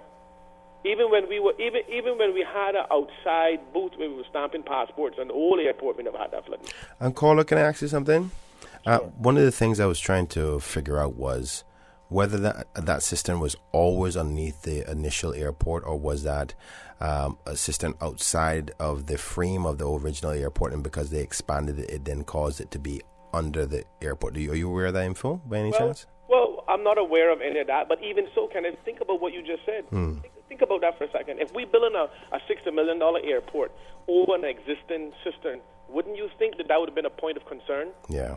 Wouldn't you think that you're putting mass roof and mass area on a already at capacity cistern, that wouldn't have been an issue? Come on, listen.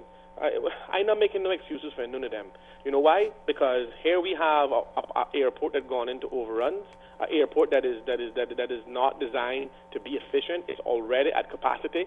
The government is now kicking into their phase 2 to add another terminal with jetways that they should have had in the beginning, and you're gonna want to tell the public that we got water in the airport on a 45-minute rain downfall because your cistern was full. You telling me nobody monitored the system prior to the rain, knowing that knowing that June 1st is rainy season? Come on, man. Listen, we have to be proactive. Kenneth, you said it a while ago. You said a mouthful a while ago. Until we have proper planning procedures in place to ensure that the infrastructure and the build-out that we have is adequate and sufficient enough in order to sustain development in these areas, we're going to have these issues. Yes, I knew that in the 1960s and the 70s through the 80s that we didn't expect the economic boom, and we didn't expect the construction boom, and I mean, we probably, we realized that we have cesspools instead of sewage systems. We realized that they went away from doing cisterns in people's yards as opposed to wells.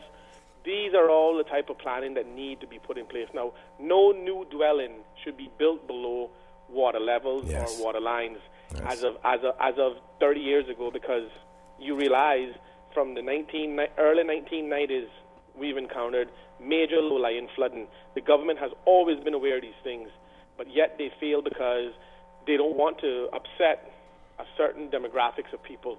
And that is the problem that we've always had. Yeah. They've never taken a holistic approach to this thing. They've never said, let's create a sustainable environment for all our people, no matter who they are.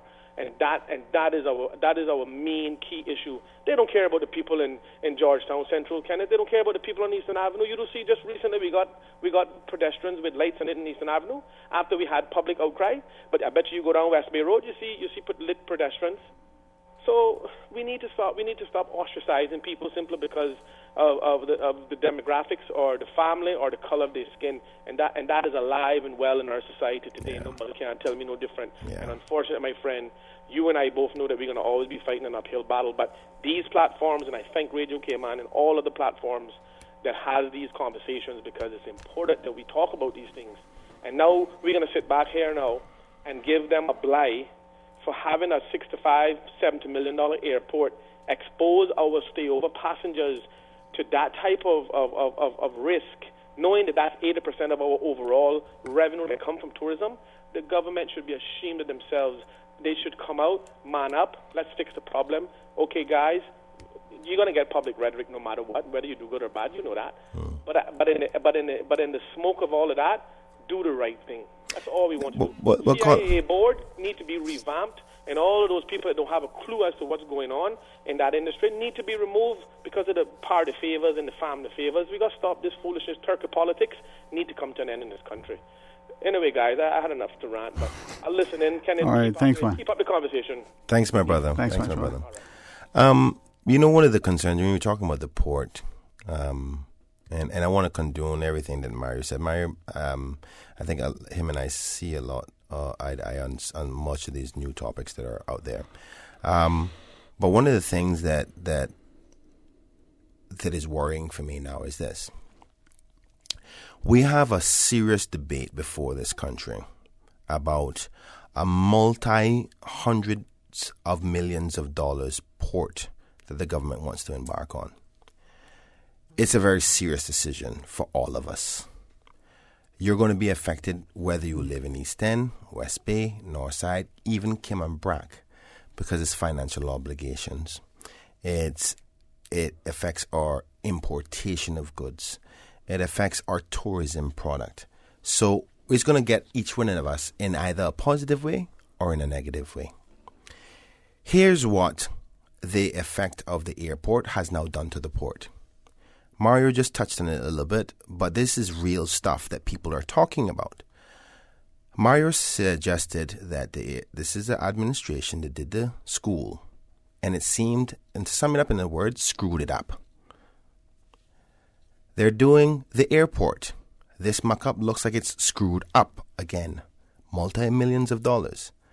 And the narrative is starting to be built that, well, how can we trust them with a hundreds of millions of dollars port? And this is a very serious topic. And because of this kind of mismanagement or not keeping eyes open on your watch, for something as silly as a cistern overflowing, or if that's what it is, because I think there is some more things that needs to be talked about, because cistern overflowing, don't tell me about the sheetrock being leaking from above. I'm still waiting to hear the information on that. But now there's a legitimate argument to be concerned about the behavior and the decision-making of this administration. And here's the other fault. Mr. Colonel is somebody I respect. He's from the BRAC, like my family is from the BRAC. And it's a person that I have good political relationships with, unlike some others who behave immature. I can talk to him, I can call him. But what is going to happen now is, rightfully or wrongfully so, he's going to be accused of the decisions that are being made on a major project was screwed up. And now if he even had a legitimate argument about the port, now somebody else has something else to consider to say, you have just as bad as a track record as the Honorable Premier with those schools, but you want to build a port? How can I just gave you $60-odd million to build something to improve our tourism product, and it's flooding already? Now you want me to give you $300 million to build a dock? These are the types of conversations that are already happening since Tuesday. Mm-hmm. And the people, are they justified to act or behave that way? Yes, because the airport is flooding. Tourists are walking in water on a brand spanking new airport. And I can't even be mad at my people. I only have to say is, okay, let's take each decision at a time. Because the airport is flooding, that doesn't mean it's going to screw up on the dock. Because I want to give them the benefit of the doubt of their argument, even though they haven't come with all the information.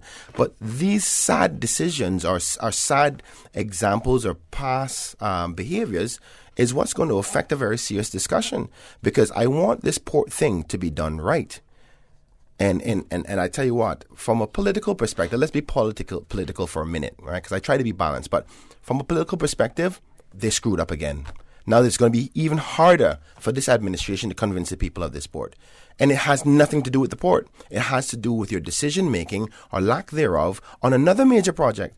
So there is a connectivity to all of this. And it's quite sad because all the people say, you come to the people and you say, we need to do this development. We believe you, that you are justified. The economy has to grow. Tourism has to grow. We approve. We allow. We voted you back. You have $60 million. Go build the airport. When was the official opening? When was the official completion? 3 months ago? And it's flooding already. That's not a good sign. All right. Mr. Brian, sir, we do have a caller. Good afternoon. Welcome you on Talk Today. Hello, good afternoon. Good afternoon. How are you? I'm good. How are you? Not too bad. Good afternoon to Mr. Brian as well. Good afternoon, ma'am. Yeah. I'm a taxi driver, and I operate from the airport. And I don't know if you come to the airport and you see where the taxis have to line up now. You have to cross 3 lanes of traffic to actually get to cabs. Yes, I heard. Right? Yes, ma'am. Okay, well, the situation is they've given us a letter about this, that whenever it's raining, we're to revert to where we used to be, along the side of the airport, that as you step outside of the airport, we're right there. Mm-hmm. So, I'm wondering how long they're going to keep doing this to us. It's so inconvenient that 1 minute we're over there in the middle of the middle of the parking lot, between the parking lot and the airport. We're over there, and then people are all confused because there's, like, when you exit the actual customs, when you actually exit that customs door, the customs, and then you come outside, you're looking for a cab, right? Mm-hmm. Okay, you're going to look for a sign, yeah? Mm-hmm. Okay, there's a huge sign inside that says arrivals area. Then far back on the wall behind that, there's a sign that says rental cars, taxis, shuttles, and buses. So obviously, if you're looking to get a taxi, you're going to walk directly down to where you see that sign, only to come out of that door and have to make a U-turn and go all the way back down, almost to the departure, to get the first cab in line. Yeah. To me, this is very inconvenient.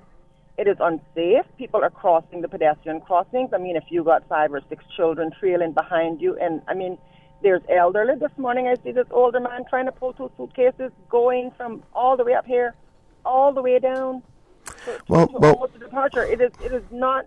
Listen, it has to be changed. We have to revert to alongside that airport instead of having Majestic and Webster's parked there, because they shift them once it starts to rain. They shift them, and then they put us over there. We need a stationary place. Caller, can meetings with them. Can I make be a devil's advocate for 1 minute? Because I agree with you that however they ultimately redesign the layout is not conducive for everyone, and definitely not conducive for the taxi services. And I think that the taxi service is an essential service for our tourism product and should be a major concern and focus. So I totally hear where you're coming from. I think it's quite silly that a person should have to walk that far. But I heard the other side to this argument from somebody else saying, since the taxes have moved, it's been so much easier for me to pick up an arrival because the taxis haven't taken most of the spots. Oh.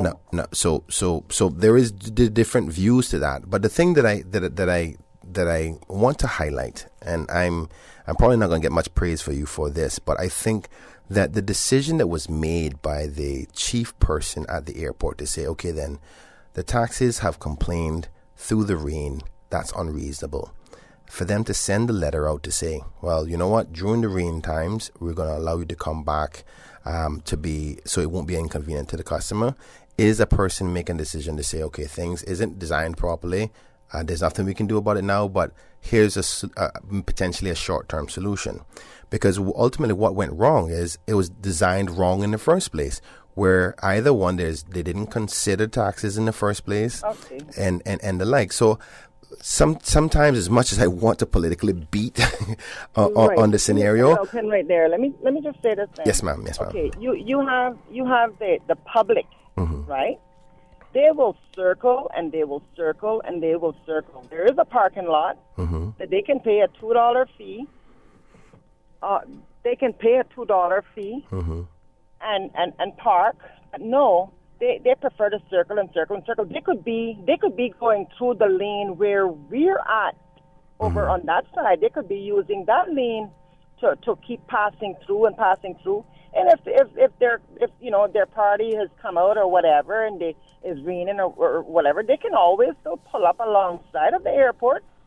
They can still do that if need be. But as it is right now, somebody is going to get hurt by those crossing those pedestrian crossings. I agree with that. We have 2 pedestrian crossings that are lit. Right? There's a taxi sign on both of them. So you got people coming from way up the road, up from the last door, the first door you get to as you're driving through the airport. You got people coming through that door. You got people coming through the second set of doors. You got people coming through the third set of doors to get a taxi because they don't know where to go. So they're crossing both pedestrian crossings. They're coming from behind the dispatcher, and then you have people coming in front of the dispatcher. So if you're coming from behind the dispatcher, then you kind of got to join the line. So you got to. It is very confusing. The customers are complaining. I had a customer the other day ask me. He said, "Jennifer, can you please promise me that the next time that I come back here, you all are going to be on the other side of the street." See, right there, we can walk right out. Anyway, I'm going to leave it there. Thanks. Caller, thank you so much for calling in, though. I appreciate that, okay? And respectfully, we've got a news break. Mr. Brian? Yes, I just allow me to wrap up because I have to go.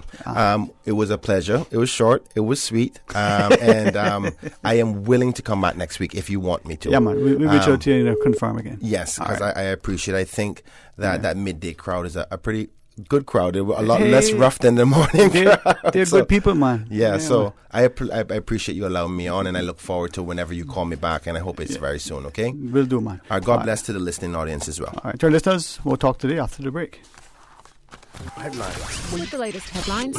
All the news when you want it. Tune in to Radio Cayman for hourly headlines of the day's top stories. One of Cayman's bright and shining young stars. Local, regional, international. Turning to international news. Updates on the hour between 7 a.m. and 6 p.m. on weekdays. Radio Cayman News. Headlines. Your voice, your choice for today's biggest news. Satisfaction is guaranteed 24 hours a day, whether it's music or information. From Grand Cayman to Cayman Brac to Little Cayman, we've got you covered. You ever hear a thing like that? Radio Cayman in the Cayman Islands. Radio Cayman. Radio Cayman's newsroom. These are the biggest stories right now. After Tuesday's downpour, the National Roads Authority issued a statement saying they're working hard to address issues caused by inclement weather. Together with private sector partners, they're tackling the areas most affected, specifically those in the low-lying areas of Grand Cayman. The NRA would like to remind motorists to be vigilant while on the roads and to be alert and courteous to others driving, as well as pedestrians and cyclists using the roads. Good afternoon. I'm Dion Anglin with your headlines. In news elsewhere, France is starting to close dozens of schools because of a heat wave, with temperatures expected to climb 40 Celsius, 104 degrees Fahrenheit in some regions on Thursday. About 50 schools in the Essonne region, just south of Paris, are being shut as they lack sufficient air conditioning. The exceptionally hot air has blown in from the Sahara. Police in Georgia, United States, are trying to identify a baby girl who was found in a plastic bag after nearby residents heard cries. The girl, now known as Baby India, is currently in the care of Family Services. The Forsyth County Sheriff's Office is trying to identify the child. And a photograph of a man sleeping in a McDonald's in Fayette County, Georgia, has gone viral, but perhaps not for the intended reason. The photograph was shared on a local Facebook page with a caption stating it was just another reason to leave Fayetteville, along with an angry emoji. However, after it transpired, the man was homeless and resting between working 2 shifts at the fast food restaurant. The local community decided to offer support rather than ridicule him. That's a wrap of your headlines. I'm Dion Anglin. Radio Cayman, the voice of the Cayman Islands. What's happening in your community? News and information, music and more. You can find us.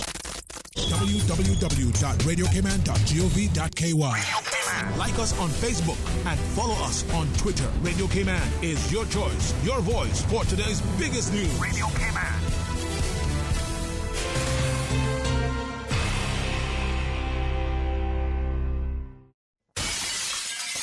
Sometimes things just don't go as planned. That's why you need Contractors All-Risk Insurance from Fidelity Insurance Brokers. Ensure you're covered in the event of property damage and third-party injury or damage claims during your construction projects. And with Fidelity Insurance Brokers, you can be sure you are getting competitive pricing and superior customer service. Call us today for a free quote. Fidelity, we're good for you.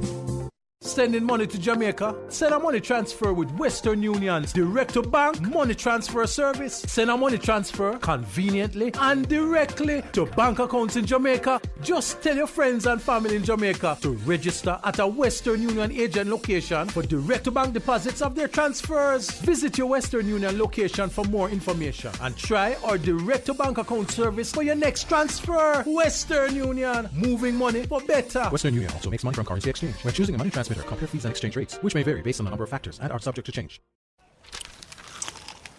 Excuse me, I noticed you from afar. Really? Me? Well, not you. The KFC sandwich you're eating? Oh, Zinger. Sorry, I'm not trying to be funny. No, it's called the Zinger Sandwich. Crunchy, juicy, 100% chicken breast, crisp lettuce, sweet mayo on a seeded bun with a little zing. KFC's chicken is not factory breaded, frozen and refried like the Burger Boys. Customize your KFC Zinger and dip it in barbecue sauce. Wow, now I'm starting to notice you too. KFC, it's finger-licking good. Traffic congestion is bad for your mental health, bad for your wallet, and bad for the environment. Alternative commuting habits are the solution. Cycling, walking, busing, or carpooling will help save you money, benefit your health, conserve energy, and help the environment. Do your part. Visit the ministry Facebook page for details of plans for bicycle lanes, the latest bus schedules, and be an energy advocate. Talk today. But I do have some questions.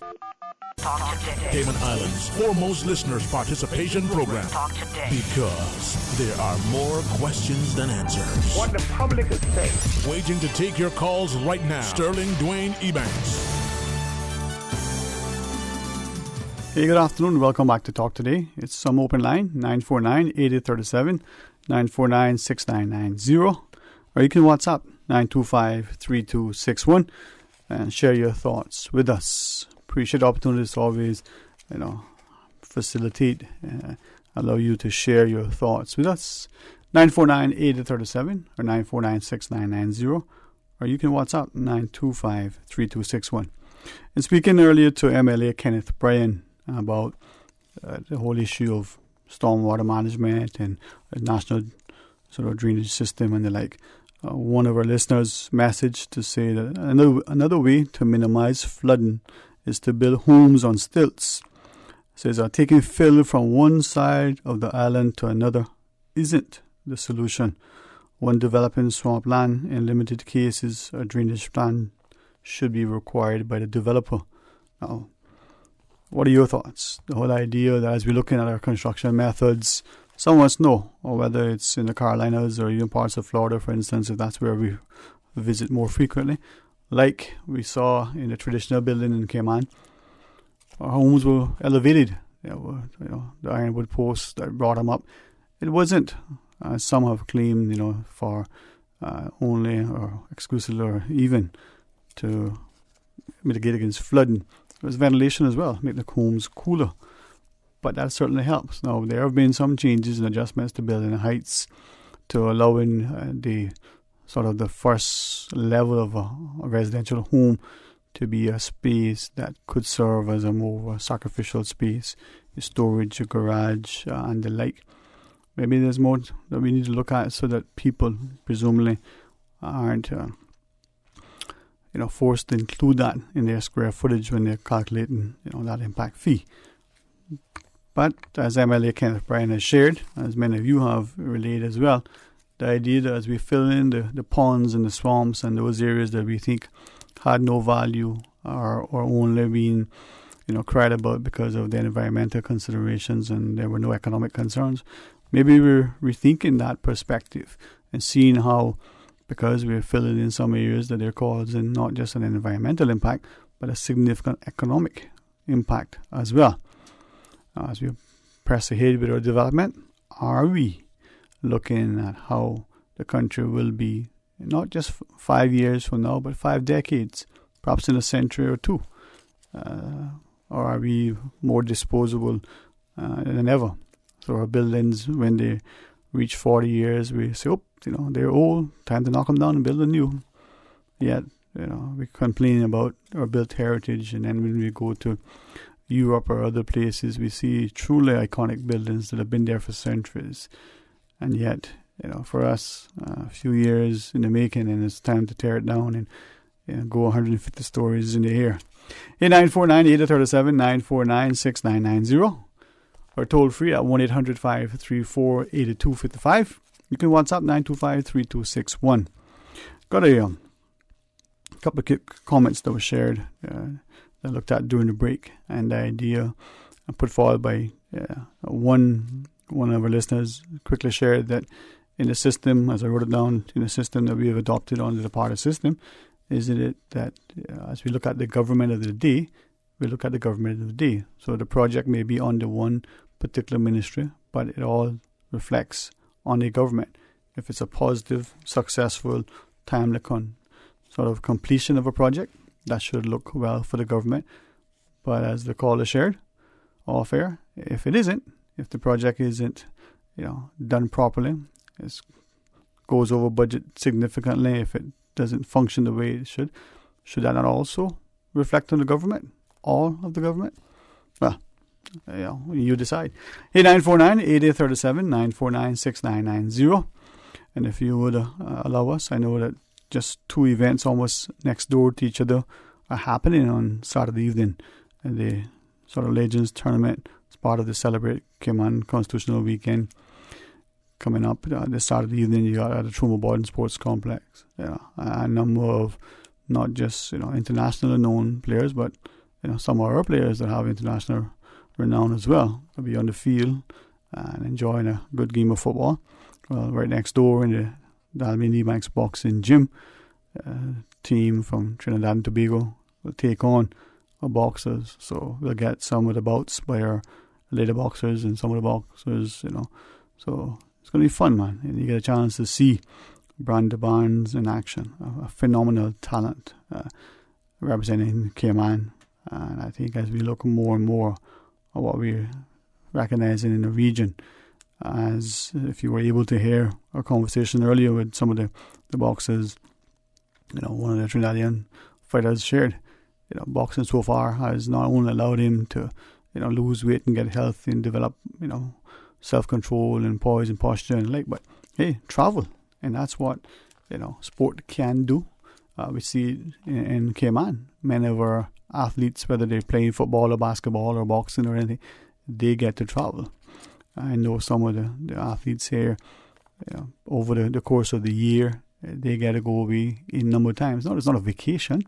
They're competing, they're training, but they get to leave the country, to serve as ambassadors, to take on a role that should instill in them a greater sense of not just national pride, but pride in themselves, a greater sense of responsibility, a greater sense that if they continue to work hard and to make the requisite sacrifices, that they can achieve not only the success in their particular sport, but success in life. Well, let me hear from you. 949-8037, 949-6990. And you share your thoughts with us.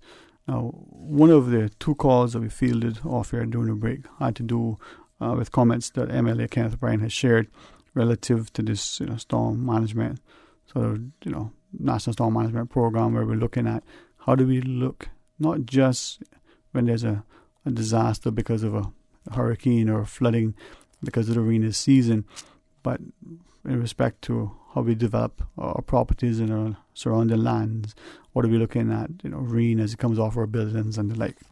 As we go to our phones, hey, good afternoon and welcome. You're on Talk Today. Good afternoon, Dwayne. Good to hear from you, man. How are you today?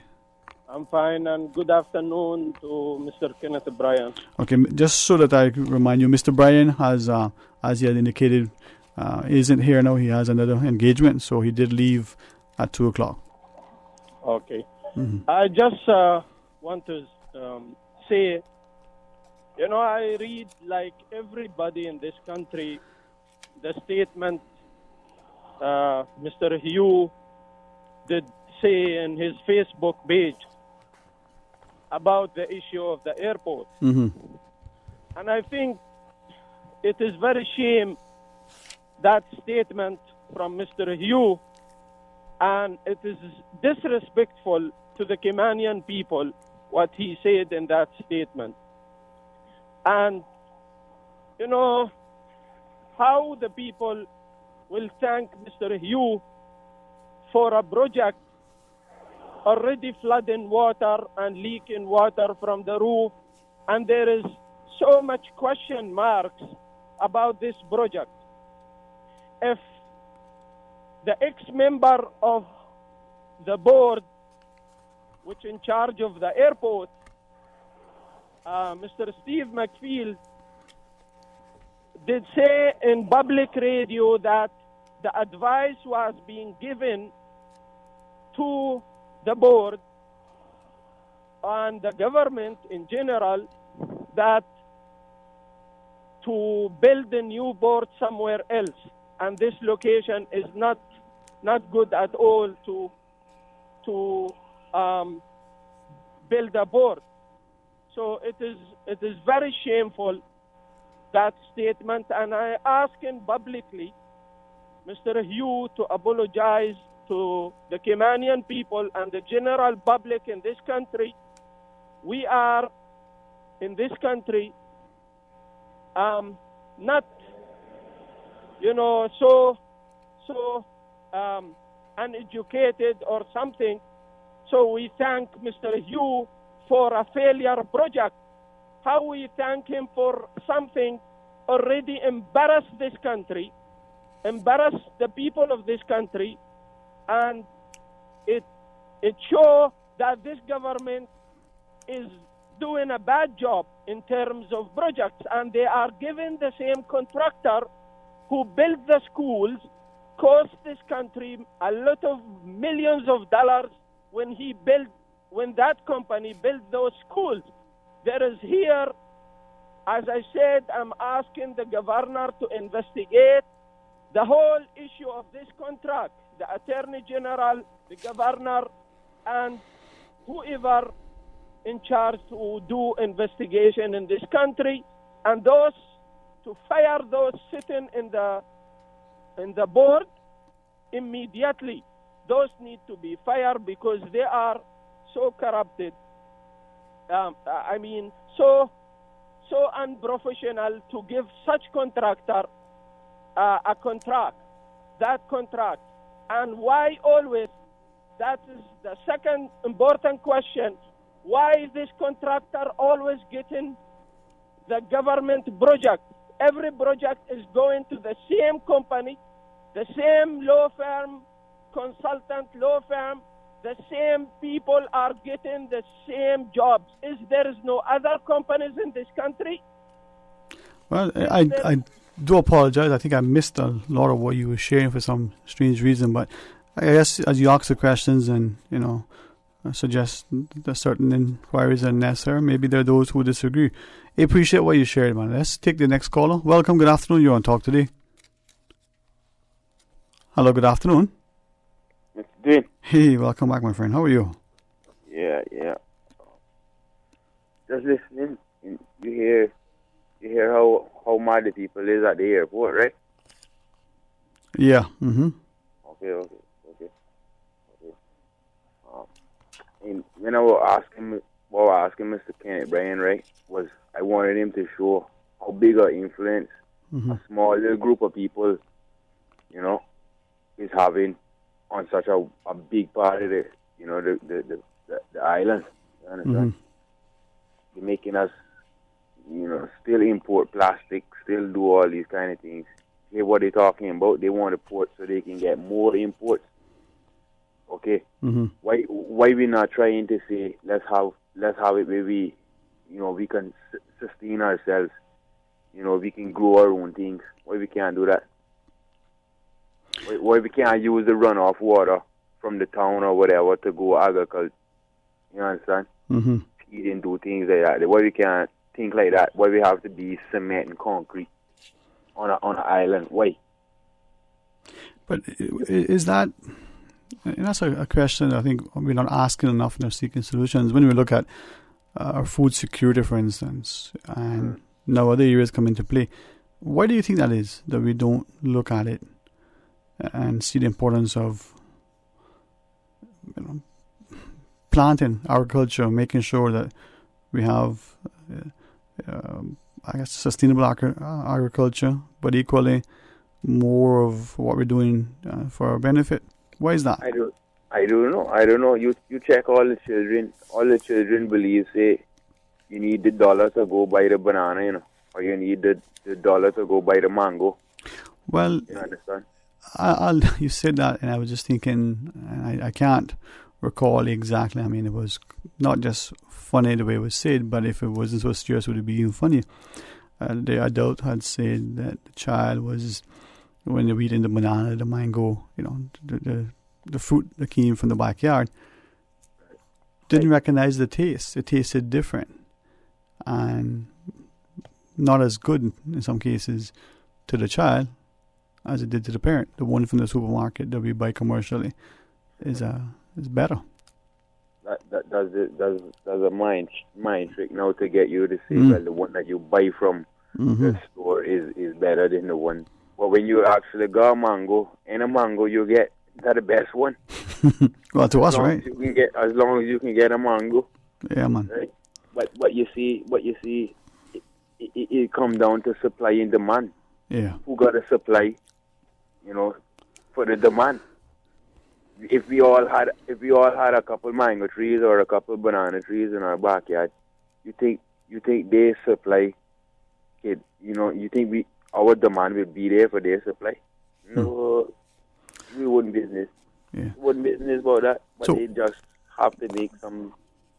What do we do then? What do we do then when we come to not just promoting, agriculture, encouraging our children to look at it as a career, but as a country to be able to go?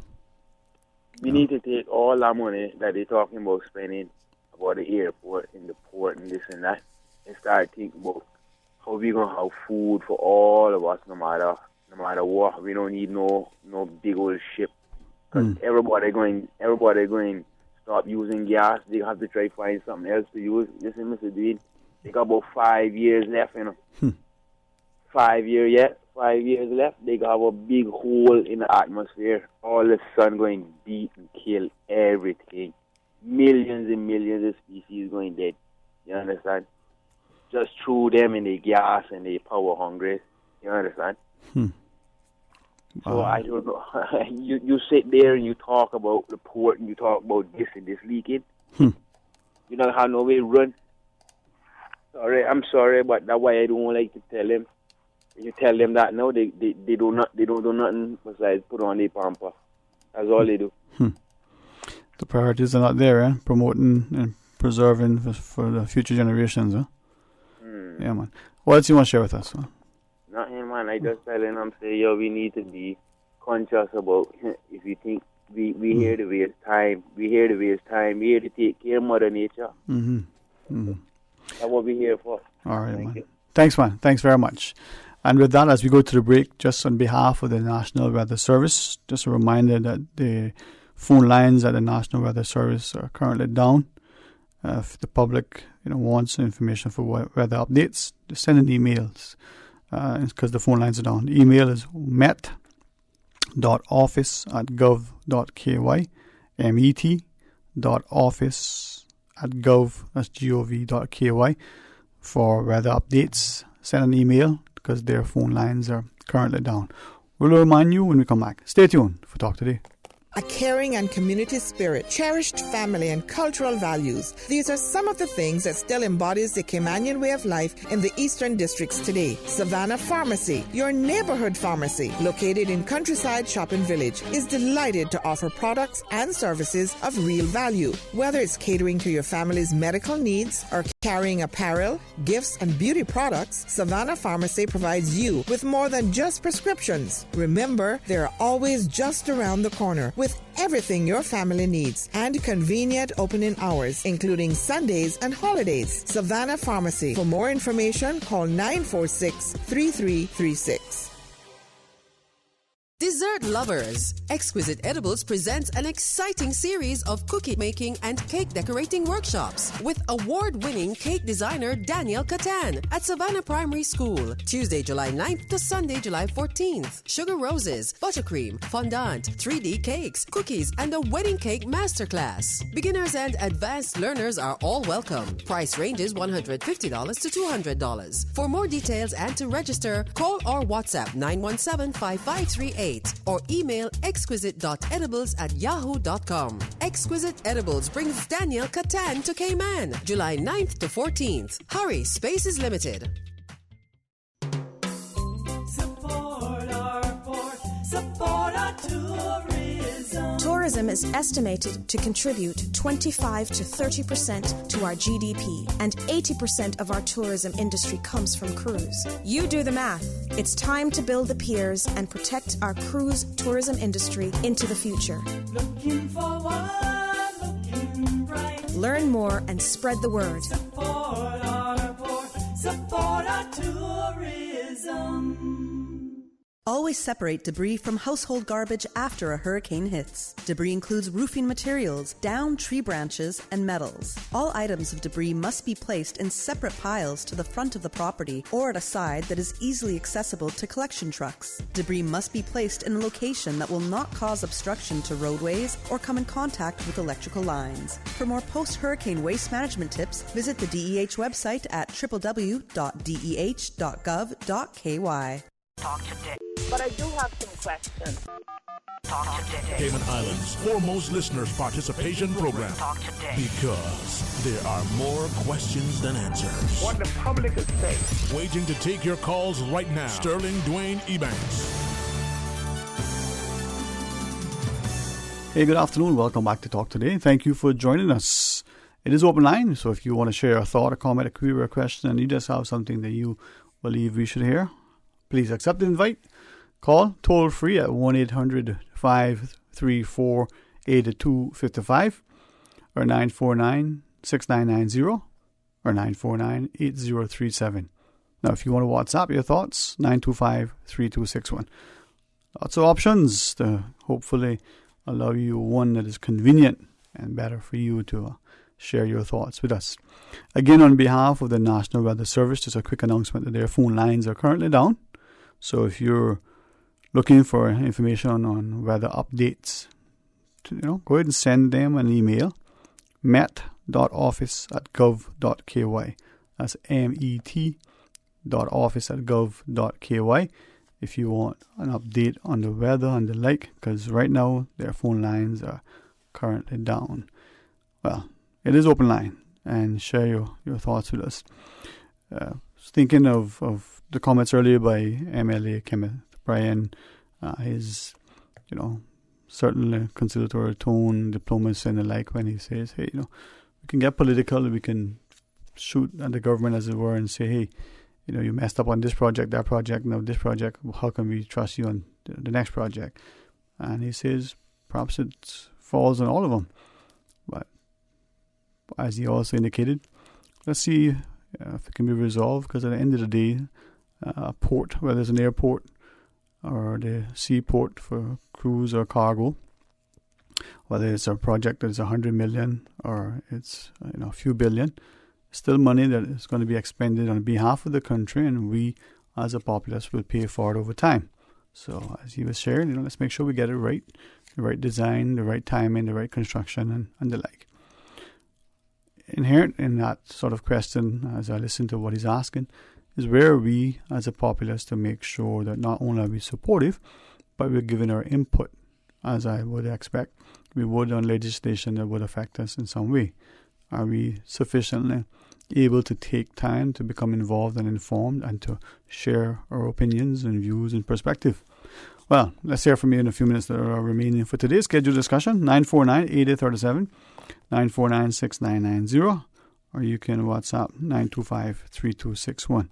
Okay, that message there isn't necessarily, for the public as it is.